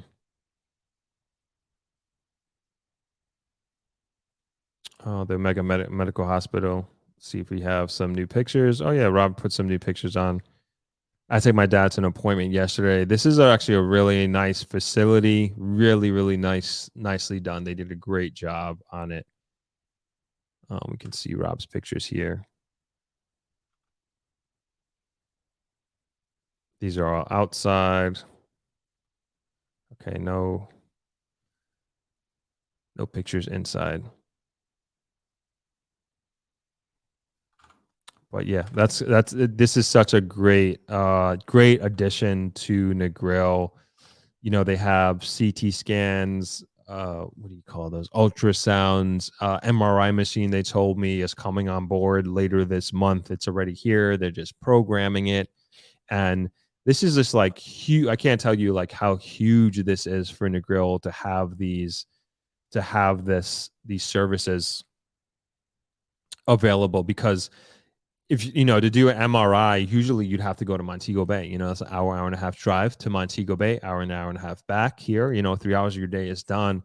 And now, well, hopefully relatively soon, you can schedule your MRI very quickly and easily here locally. And so what that's also going to do is like it's going to bring people from the outskirts of Negril to come to Negril for medical services. So people in like Sav, which is I guess the closest big city to Negril, instead of going all the way to Montego Bay for the MRI, they're going to come to Negril.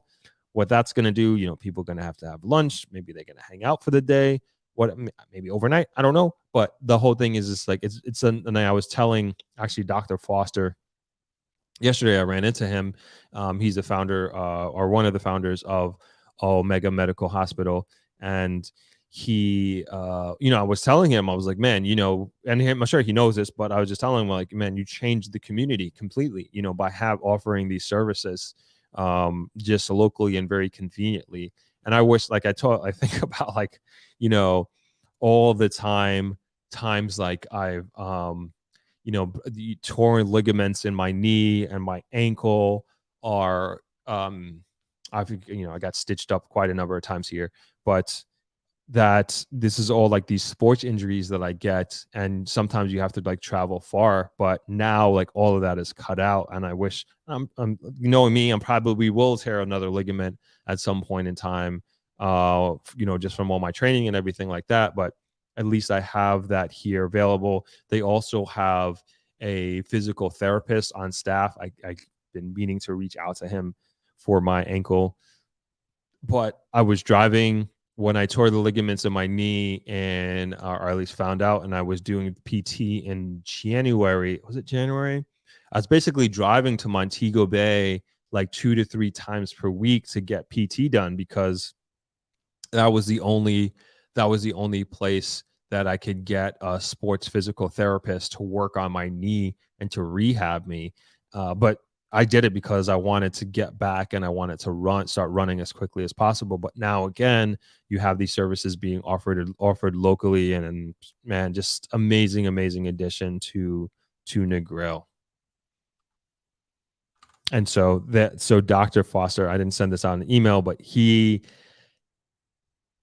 is going to be, if not him, another person, representative from Omega Medical Hospital, is going to be a speaker at ThropX. So we're excited to announce that as soon as he confirms who it is. But somebody is coming, but we haven't figured out, or he hasn't figured out who it's going to be. But as soon as we know, then we will officially announce it in the newsletter. Shannon Love Coaching asks, what is the average temperature in Jamaica around December, January? I don't know this scientifically, but I would venture to guess like 80, maybe high 70, maybe 78, 80. That would be my guess, Fahrenheit, but I don't know off the top of my head. Paul Williams says, looking forward to closed on my second investment property in Negril, Jamaica. As we sign off, you and the Throppers will be the first to know. Awesome. Can't wait. Congrats, Paul. Huge congrats to you. Everybody's congratulating Paul. Well deserved. Good stuff. Love to hear. And we can't wait. Can't wait to know. Andrew Blake says the Negril sign seems to be quite busy around. Yep. There actually is. This is how you know you did a good job, when a vendor sets up shop right next to it. So somebody, I don't know what they were selling, but I was driving by and I was like, all right, this is complete confirmation that this was a good idea, but not in front of the sign, but off to the sign.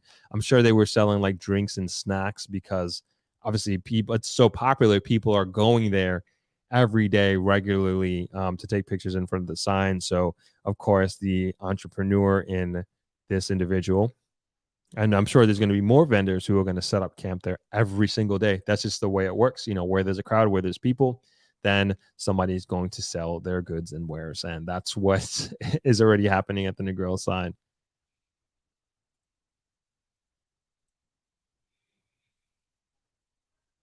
All right.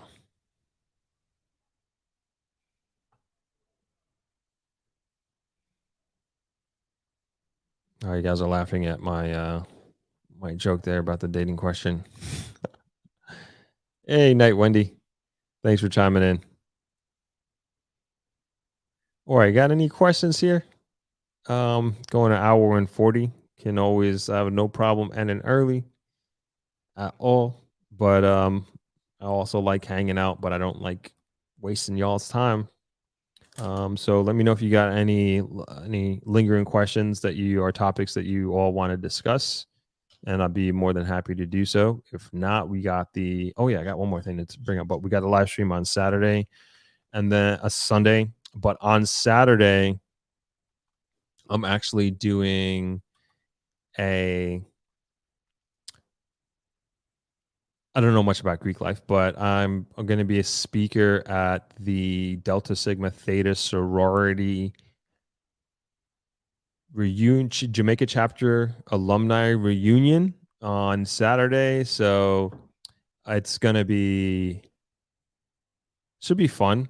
And I'm going there. I'm going to be a panelist there along with I think Clifton Reeder. Yeah. So I believe it's me and Clifton Reeder, and Clifton is the president of the Jamaica Hotel and Tourist Association, and I'm going to be talking about living here and moving here, and then also I would say general discussions that we have about the channel. So I'm going to tell them about the channel, going to tell them about ThropX as well, and excited that, and also honored that they reached out to me to be a speaker at their event. So that's going to be on Saturday, and of course I'll document it. I should have a camera person with me and be able to document it and tell you all about it on Sunday.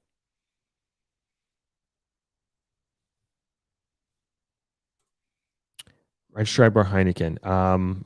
Did I miss something there, Andrew? I'm not sure.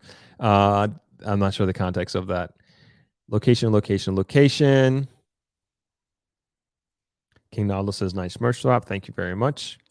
Are we back on the beach on Sunday? We absolutely are. 11:30 Jamaica time on Sunday. I will be out there. Yes, Mia, we did the ThropX update. I actually opened up with that. If you want to just literally scrub back to the start, I can give you an update, and it's mostly to do with the newsletter we're going to be sending out. So if you're on the list, you'll get an update on it on tonight. We're going to put it out right after this. Yeah, two choices there, but feel free to rewatch the beginning. That's where I started this. Chef K Simpson says, "See you in a fortnight." Awesome. I will be here. Looking forward to it. Looking forward to seeing you. Miss Cole says, "Oh wow, that's nice. Didn't know DST had a chapter in Jamaica." I didn't know either until they reached out. They do. Shayna Love Coaching says, "Really, I didn't know DST had a chapter in JA. How did that happen? Congratulations." Thank you. It was actually this a woman who I had met at we're actually doing a real estate video, and that's how we first met, and I guess she told them about me, and that's how they reached out to me, the organizers of the DST Jamaica chapter. Yeah, so that should be fun. I'm happy that I'm going to be doing that on this weekend. I didn't know everybody would be familiar with them, because I am not familiar with, like I said, Greek life at all. Michelle says, "Throp, where's the link to the new development you were speaking with the people a few weeks ago? Was it the Carwina? Is that the one you're talking about? The one we were talking about last week?" I brought it up earlier, but I'll throw it in. So it might be.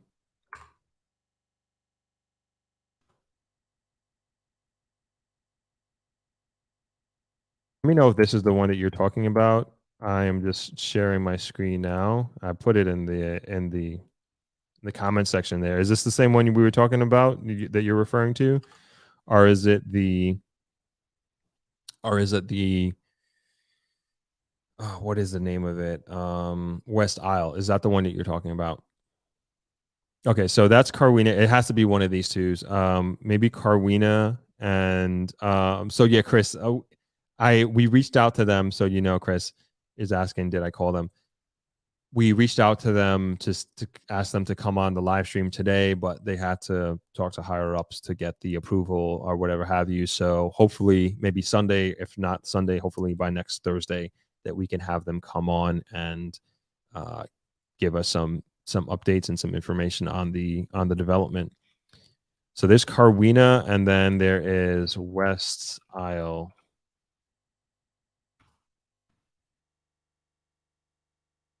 So this is the other one. Was this the one that you were talking about, Michelle? Oh, the one concierge service. Everybody, we know which one she's referring to. That was. Does it even have a name? I'm not sure the name of it. I'm sorry, I don't remember the name of it. But they didn't have a website up at the time, so I don't have any further information on that. That's the one in Hanover, the luxury one right? That I believe you were talking about, Michelle.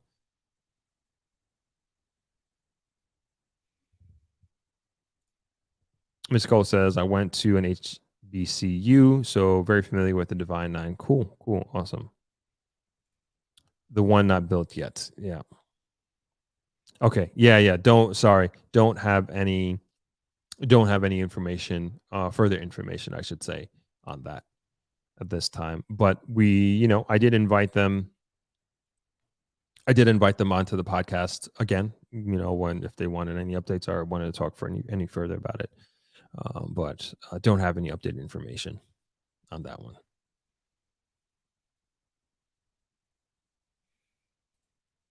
Oh, Hanover, that's where half your family is from. Okay, cool. I guess maybe that's where you want to invest, move. I don't know.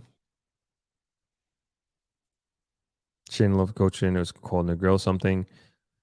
We may be talking about a couple of different things here. I thought we were talking about West Isle.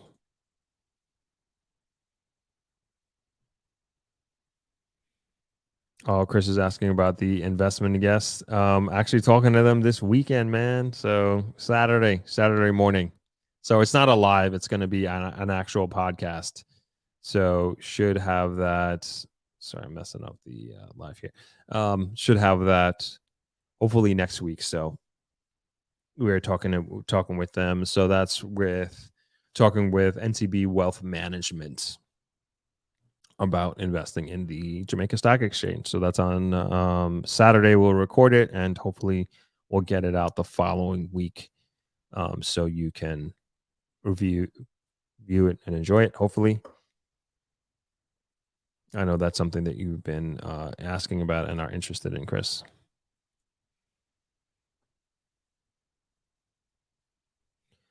All right.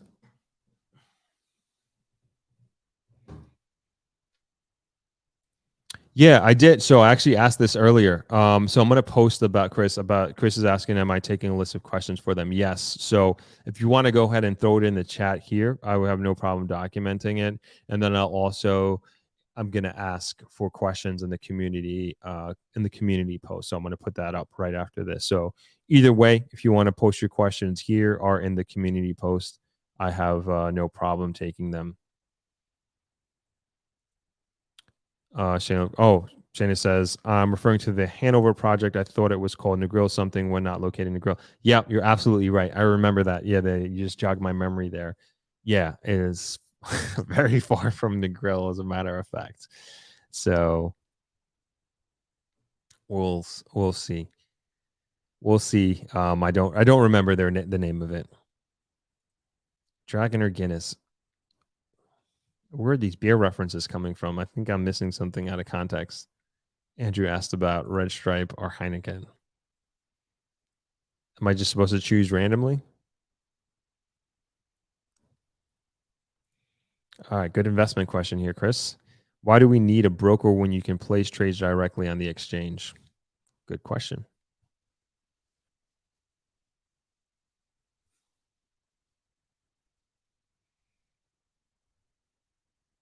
Keep them coming.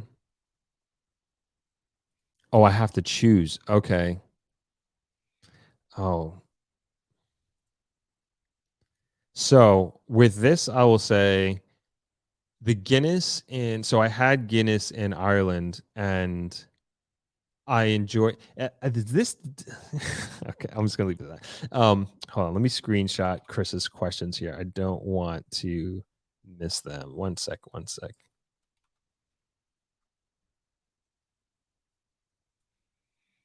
Okay, so I would say the Guinness. I don't like the Guinness here, but the one in Ireland I really did like. It's like a lot, almost milkier, smoother kind of thing, and I enjoyed that. So depends where. I don't really like Dragon, to be honest, and I don't like the Guinness here. As far as Red Stripe or Heineken, Red Stripe for sure.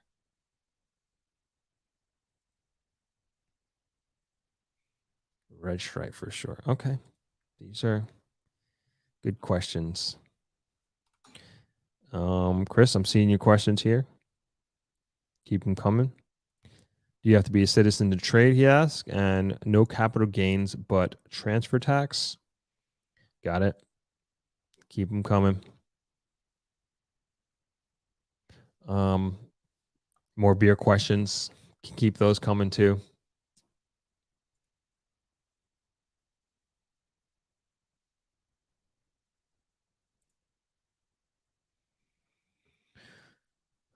Right. If there isn't anything else, we can. Not that I'm trying to run off of here, but I don't. The dead space and the dead noise. Not going to talk just to talk. Shayna Love, good question. Shayna Love Coaching says, "What advice do you have for beginners to investing?" Oops.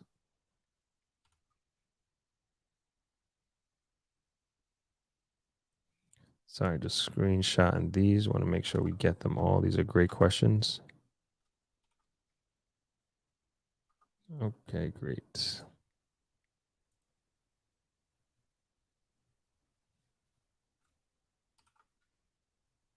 Chris asks, is there a trade minimum?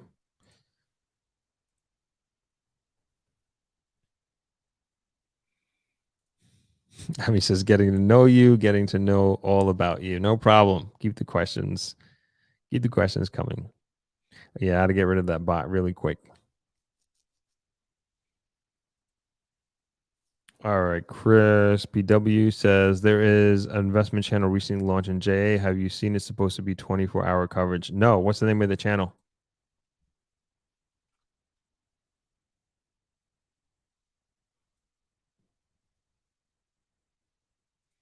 Donna says Guinness smooth in JA better. Really? Okay. Maybe I mean this was years ago, but maybe it's different. But all right, let me look up that website that for CBX you said.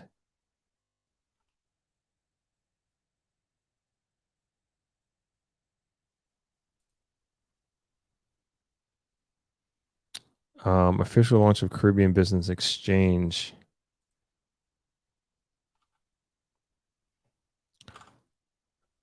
I am not. I mean, I'm seeing a post here. You guys can look along with me if you'd like. I'm seeing a post here about CBX. Let me put CBX Jamaica.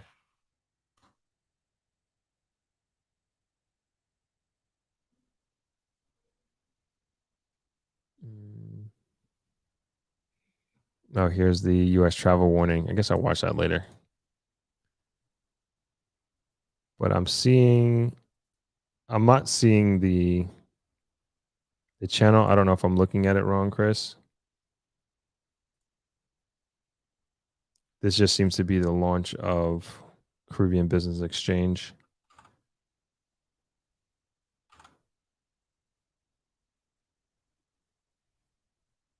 All right, I'll take a look at it.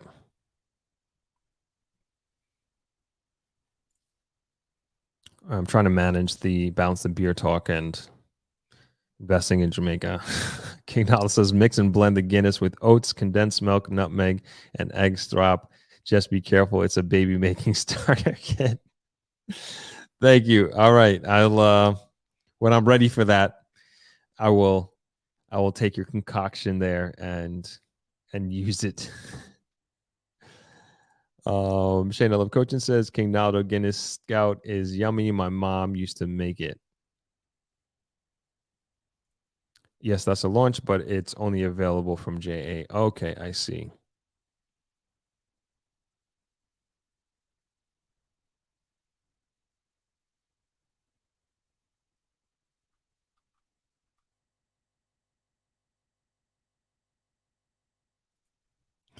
Oh, again, the tough questions here. Ting or cola champagne? I think Ting. I have to go with Ting. I used to be a huge Ting lover.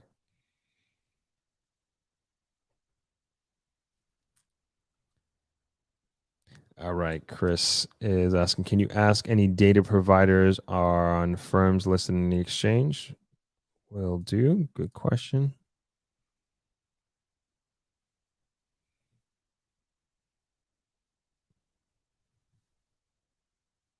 Good questions, Chris. Great questions.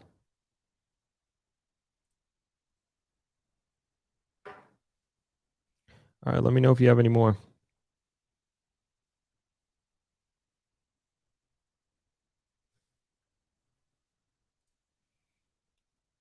Shane Love says, yes, Love Ting. Have tried the Pink Ting. Oh, haven't even tried that one. Didn't even know there was Pink Ting. Oh, yeah, I did know that. I've seen that before. What am I talking about? Have I seen that before? Or am I making that up? Structured trades are OTC. Chris is definitely a finance guy. There's no doubt in my mind about that. These are great questions.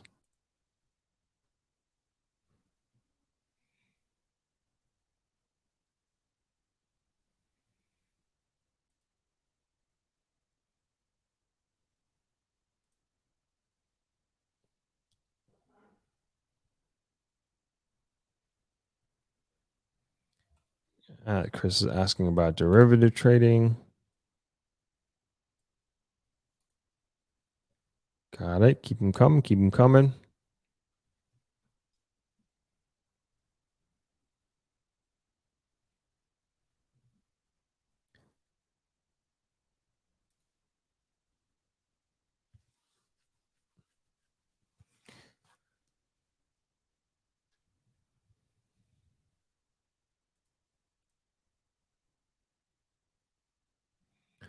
Okay.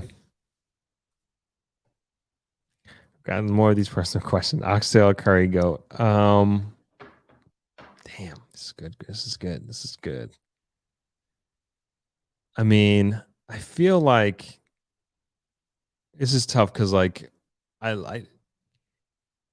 want to all right. I want to say curry goat. No, I'm sorry. I want to say oxtail is my answer, but only because I feel like curry goat is more readily available, and you like I have that more often. Whereas oxtail is is I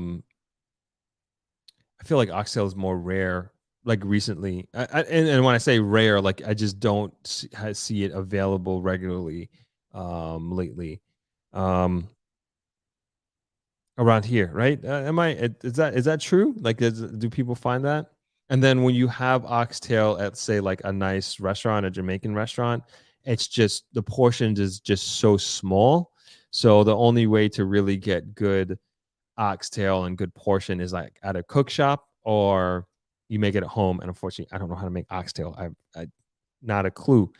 And so that's why I would say oxtail because it's more rare, at least for me, whereas curry goat I feel like I have maybe every couple of weeks I have that available. And Miss Cole says it's super expensive. Yeah, I would say it's oxtail is more, like I definitely think of oxtail as being more of a treat than anything else.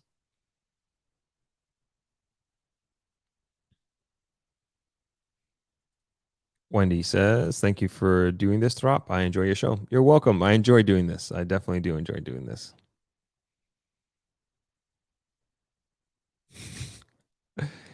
Miss Cole with the high heels, the red bottoms.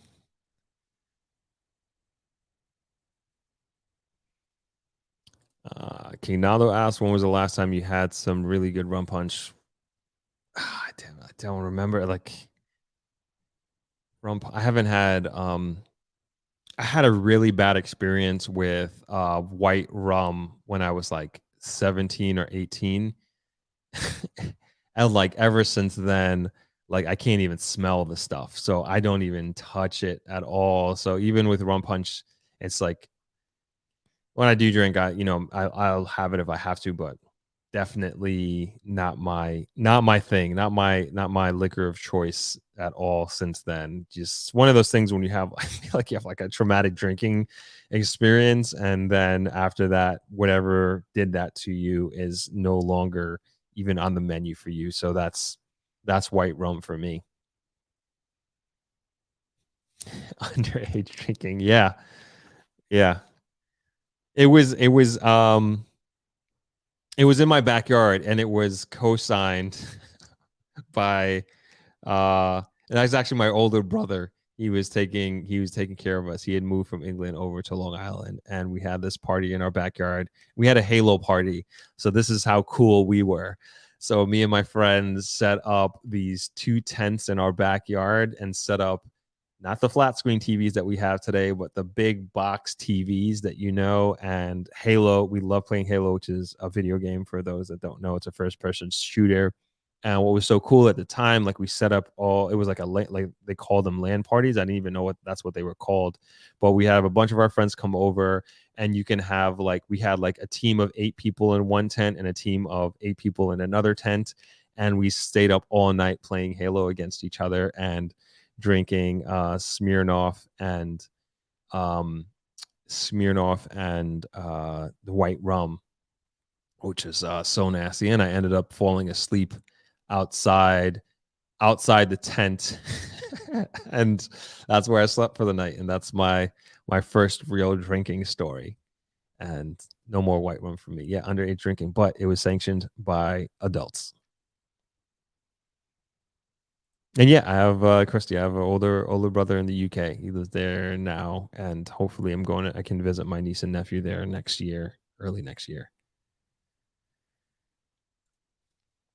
Shayna says, "Yeah, blame your brother. Just joking. It's not uncommon from a Caribbean household drinking at a young age at least once." Yeah, I remember that. I remember my dad. I remember the first time I ever tasted beer. My dad was having. I must have been like 8 or 9, and not to say that my dad was like a negligent father or anything like that, but he was drinking a Heineken, and he's drinking a cold Heineken. I remember him always drinking it, and I was like, and I wanted to have a sip, and I remember tasting it. I was like, oh my gosh, this is the nastiest thing I ever tasted in my life. And I just never touched it again until I don't even think I was drinking beer until college, because that was just so nasty to me. But yeah, you're right, Shayna, growing up Caribbean, right?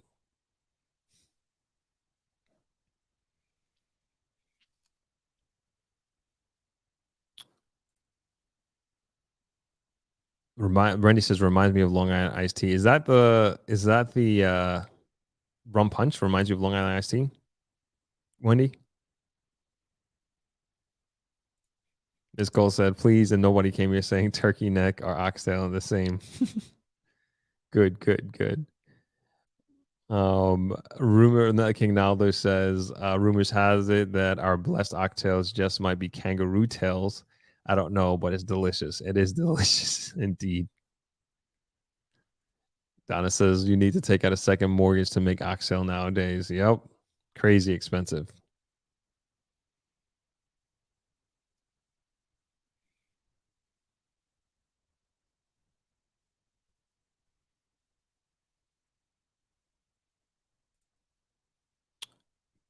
Calligraphy says Donna Bryce. Donna would laugh. The oxtail is priced like filet mignon these days. Yes, they. It is. Chris PW says, "Let me know when you come by. I saw your picture on Instagram of you at Burlington Arcade. Oh yeah, I remember that. Yeah, yeah, that was quite a while ago. But yeah, I love it. I love it there. I love it in the UK. I did a road trip with my dad in 2018. I could honestly live there. I like love the countryside, love the running there. The running was amazing. Just where me and my dad did the road trip. That was one thing I just really, really enjoyed there. It's just like endless running, and the weather was cool, which is something that every runner appreciates. And I think that's why I would live there more for the running than anything else. But I do like it out there.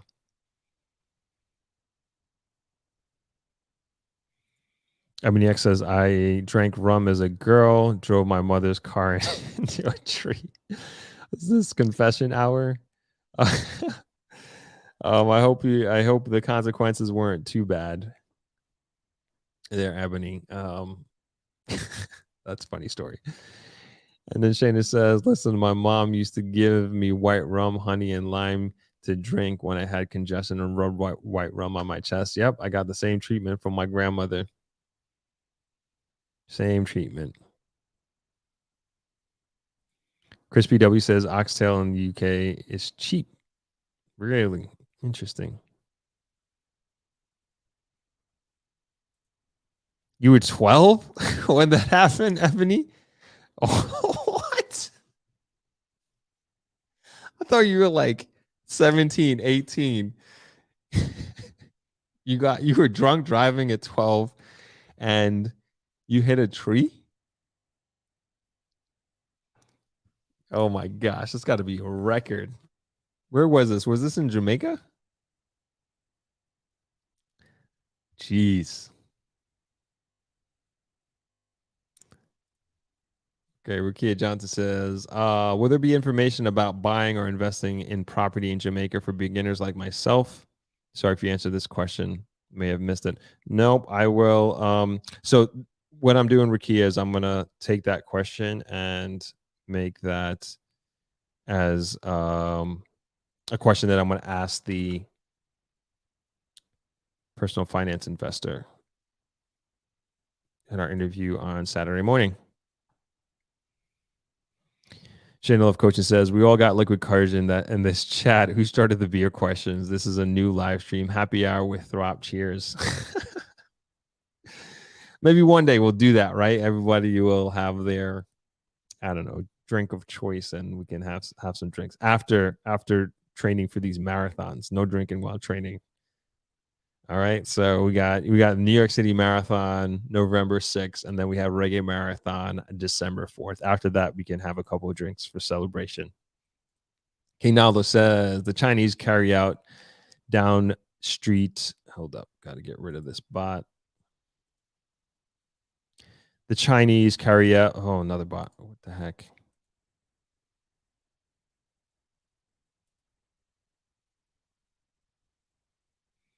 This is what happens when we start talking about dating in Jamaica and drinks. Get these Tinder bots. Anyway, the Chinese carry out down street cooking oxtails, sending the prices up as they're now competing with real Jamaican restaurants. Really? I didn't know that was the thing. Had no idea.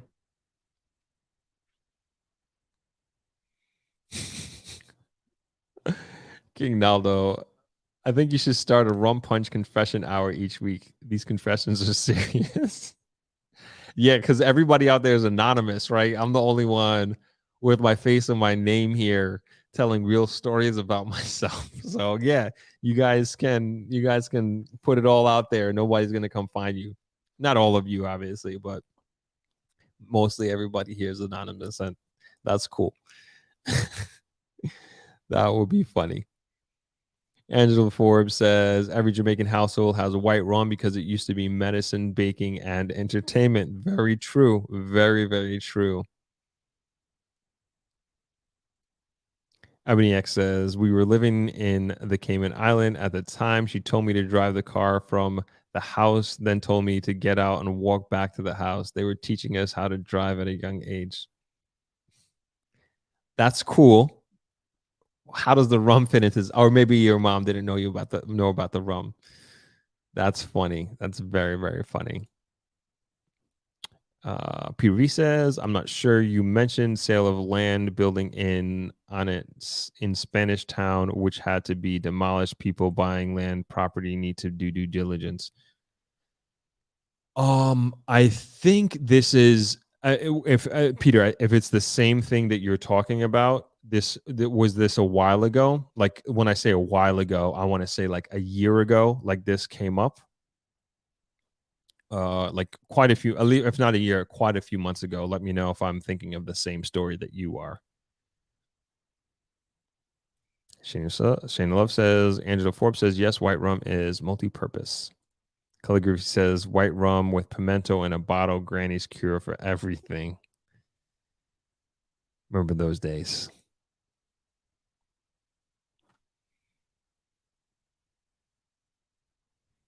Okay, Chris is heading in. Have a good night, man. And thanks for the great questions. Appreciate it. I will definitely be asking all of them when I sit down with the financial advisor. And if you have any other questions, please throw them in the comments in the post that I'm going to do after this live stream ends.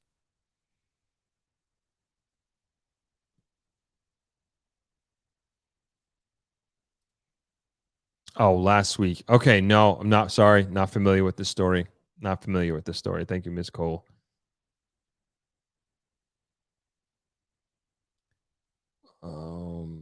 Let me see if I could look that up real quick.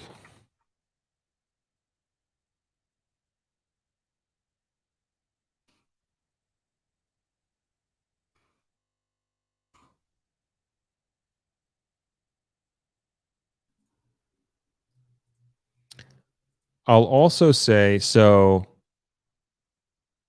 I don't know this story. Most Cole says the houses were demolished, the land was allegedly sold by gangsters. So, oh, I'm looking at it now. It says demolition looms on captured land. Wholeness pledges to smash illegal homes. Drive out St. Catherine gang. So you guys said that this was in Spanish Town. Okay, St. Catherine, yeah. Okay, I did hear about this. I didn't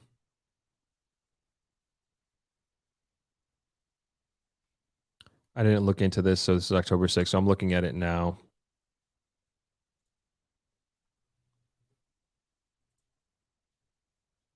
So I will say, like, that's one thing that we talked when I sat down with Dawn Gray, the real estate attorney, and she was saying that, yeah, you can purchase land from abroad. Like, you don't even need to be here. Like, if you have a real estate attorney, you can do everything through that. However, you can't, she doesn't advise it. She says that, it's important that you come down here and also see it for yourself, make sure that you are not getting scammed. So I don't know if this is what happened with this situation, but she was very particular about mentioning that several times during our interview.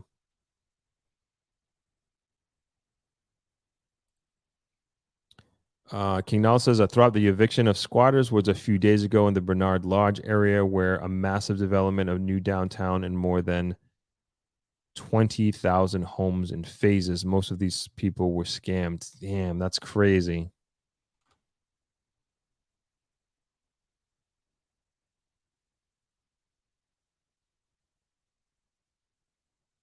Yeah, I guess I got to read. I'll read it quickly. Demolition looms on captured land. Wholeness pledges to smash illegal homes. Drive out St. Catherine gang. The government is cracking down on criminal gang accused of land grab on the outskirts of Clifton. St. Catherine will today start the demolition of 30 illegally erected houses. The lands, which fall within the government's Greater Bernard Lodge development plan, will be formalized and owners given titles, but criminals have captured a section of designated for agriculture. Prime Minister Andrew Holness told lawmakers Wednesday, "We're not an evil government. We are not unthinking and uncaring government. We care. So after we have demolished the incomplete structures, then we have to engage a process to deal with the structures that are completed and occupied." Holness said the House of Representatives hours before the demolition was slated to begin. They will not be allowed to stand. This will be a watershed moment in Jamaica. It is not the first time that the government of Jamaica has moved to rectify illegal settlements, but it is the first time that a settlement, an illegal settlement sponsored by criminal gang, will be treated with, he added. Holness showed photographs of concrete houses being built. SCJ Holdings had given warning and served notices to cease and desist construction of the captured land. Holness said the illegal capturing and building on public or private land will not be tolerated. He said the prime minister argued that the illegal construction compromises the development plan and swipes land designated for agriculture. Holness cautioned Jamaicans to be wary of persons falsely reselling government or private lands. He said directions have also been given to the security forces to maintain a strong presence in the area to treat with any criminal threats that may want to interrupt, exercise control, or present any obstacle to government rectifying the situation. The Jamaica Defense Force has deployed a forward operating base meters from the area and is undertaking regular patrols and creating a security blanket, including drone and other surveillance. The government of Jamaica will make a stand. This is not going to be left to a government agency. No, this is something that the central government of Jamaica must stand up and ensure it does not continue, the prime minister said.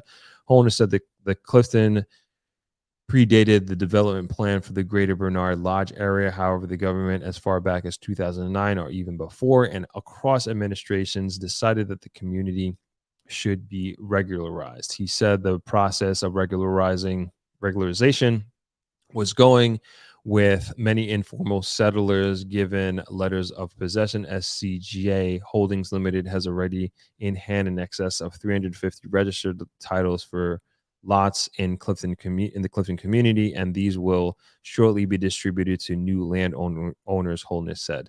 He praised St. Catherine Southern Member of Parliament Fitz Jackson for playing a significant role in the regularization and titling. Additionally, other development plans are on the way for Clifton. We are committed to upgrading the road network to the community and to provide residents with access to proper water supply and connection to a central sewer system, which is now under construction. Holness said a police post is also to be established. A review of the community shows that it has been a community that has been captured by criminal gangs, he said. The Prime Minister said in the proximity of Clifton, an area has been captured, and the National Security Council, in reviewing the plan, observed and invidious and growing threats. The Greater Bernard Lodge Development Master Plan vision is to create and sustain a vibrant, resilient community and to protect its character and longevity while tackling the challenges of affordable housing, transportation, access to jobs and services. The cabinet appointed an enterprise team chaired by Linville Freeman, chartered accountant, to supervise the divestment of state-owned lands with Greater Bernard Lodge. Work commenced in January 2021 with the aim of divesting development lands in phases. To date, 2 phases have successfully been completed, with a third in progress. Yeah, I saw bits and pieces of it, but this is the first time of me actually reading.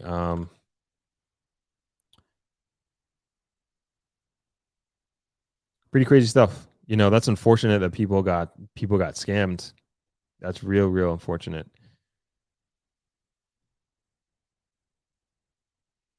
Calligraphy says there's a lot of story about the demolished houses, but it's sad. Human rights aspects reminds me of Nova Scotia in the 1950s.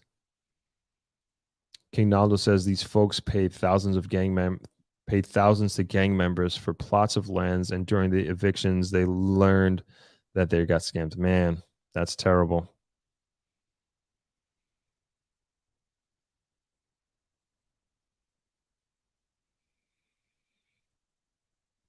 Man, hey Rachel.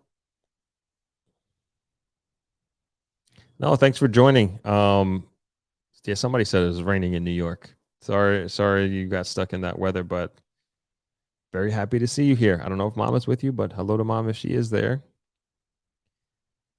Lindy, thanks for joining. And I feel a whole lot better. Thank you. Tony Mack says, what is the issue of selling and buying property without titles, which are free and clear? Are there title search companies in Jamaica? What is the due process for purchasing property? So I talked about that with Dawn Gray, the real estate attorney, and she went into great detail about that. And just emphasizing, and I've heard this from realtors as well, the importance of having a good real estate attorney, because so this doesn't happen to you. I think some of these people, I don't know these people in particular, but I've heard of deals being done just directly with the landowner and with the property owner, as opposed to going through a lawyer. And going through a lawyer, that's how you avoid situations like this. And especially having a good real estate lawyer, you will avoid being scammed because you'll have access to the folio number, which it's public information, and you can go and see and match the folio number with the owner and the person who's selling to you, and do they match, then you can pay and buy and own the land, or the apartment or house or whatever it is that you're buying.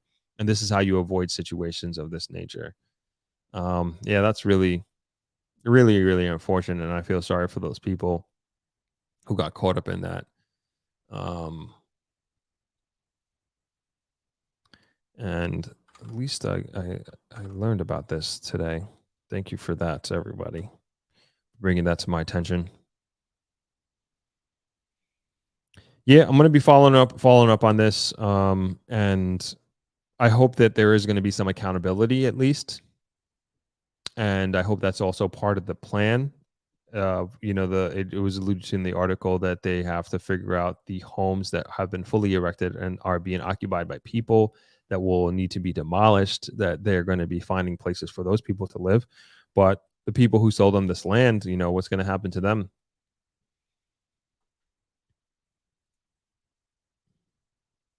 Kinalo says, a Throp, I wholeheartedly agree with the Prime Minister Holness. It's time to recover captured lands and to send people into more formal communities with water, sewage, and road networks. Negril next up for eviction. Negril has been next up for eviction for, I want to say, 10 to 15 years, at least as long as I've been here, since I moved here.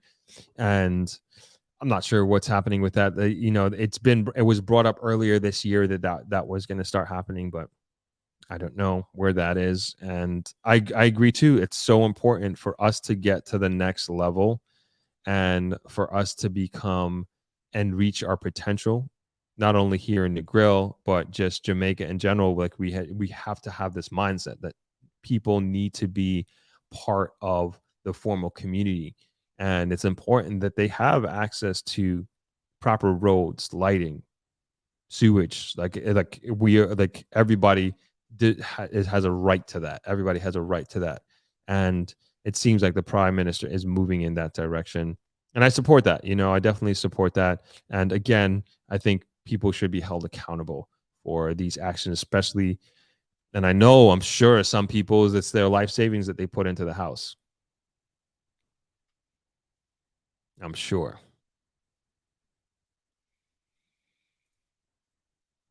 Zolar Technology says, taking stock live by Kalia Reynolds Media. More info about Jamaica Stock Exchange. Yep, she is a good program. She definitely has a good program. I watched a number of her episodes, and I do recommend her YouTube page. Okay, but everybody, I am gonna get out of here. I gotta get some food. I gotta get some sleep. I got an early training in the morning, so I want to make sure I get to bed at a decent hour tonight. But this was fun. We were all over the place. We talked about drinking, drunk driving, crashing into trees, oxtail, curry goat, different beers, ting, cola soda, champagne soda, I should say, champagne cola, I should say. So this was fun, and we of course got down to business, talking about investing in Jamaica, Throp X, and the unfortunate situation with the demolishment, lastly, of the demolishment of those houses. But this was fun, unexpected, unexpected. But I like doing this. I love doing this. This was great. Really enjoyed it. So always appreciate your participation and your questions. And I'm going to put that questionnaire, or if you have any questions, I should say, about investing in Jamaica, please check out the YouTube community page. I'm going to put that up in a few minutes. You can put your questions in the comments. But thank you all for joining. Shayna Lewis Coaching says, have a good night. Now we are all hungover. It was fun. This is a lot of fun. Yeah, it was a good show, Rachel. It was a lot of fun. But we'll be back on Sunday 11:30 Jamaica time. And I am shooting out the newsletter in a few as well. So thank you, everybody, and I will see you on Sunday. Forgot which button to press. Not everyone.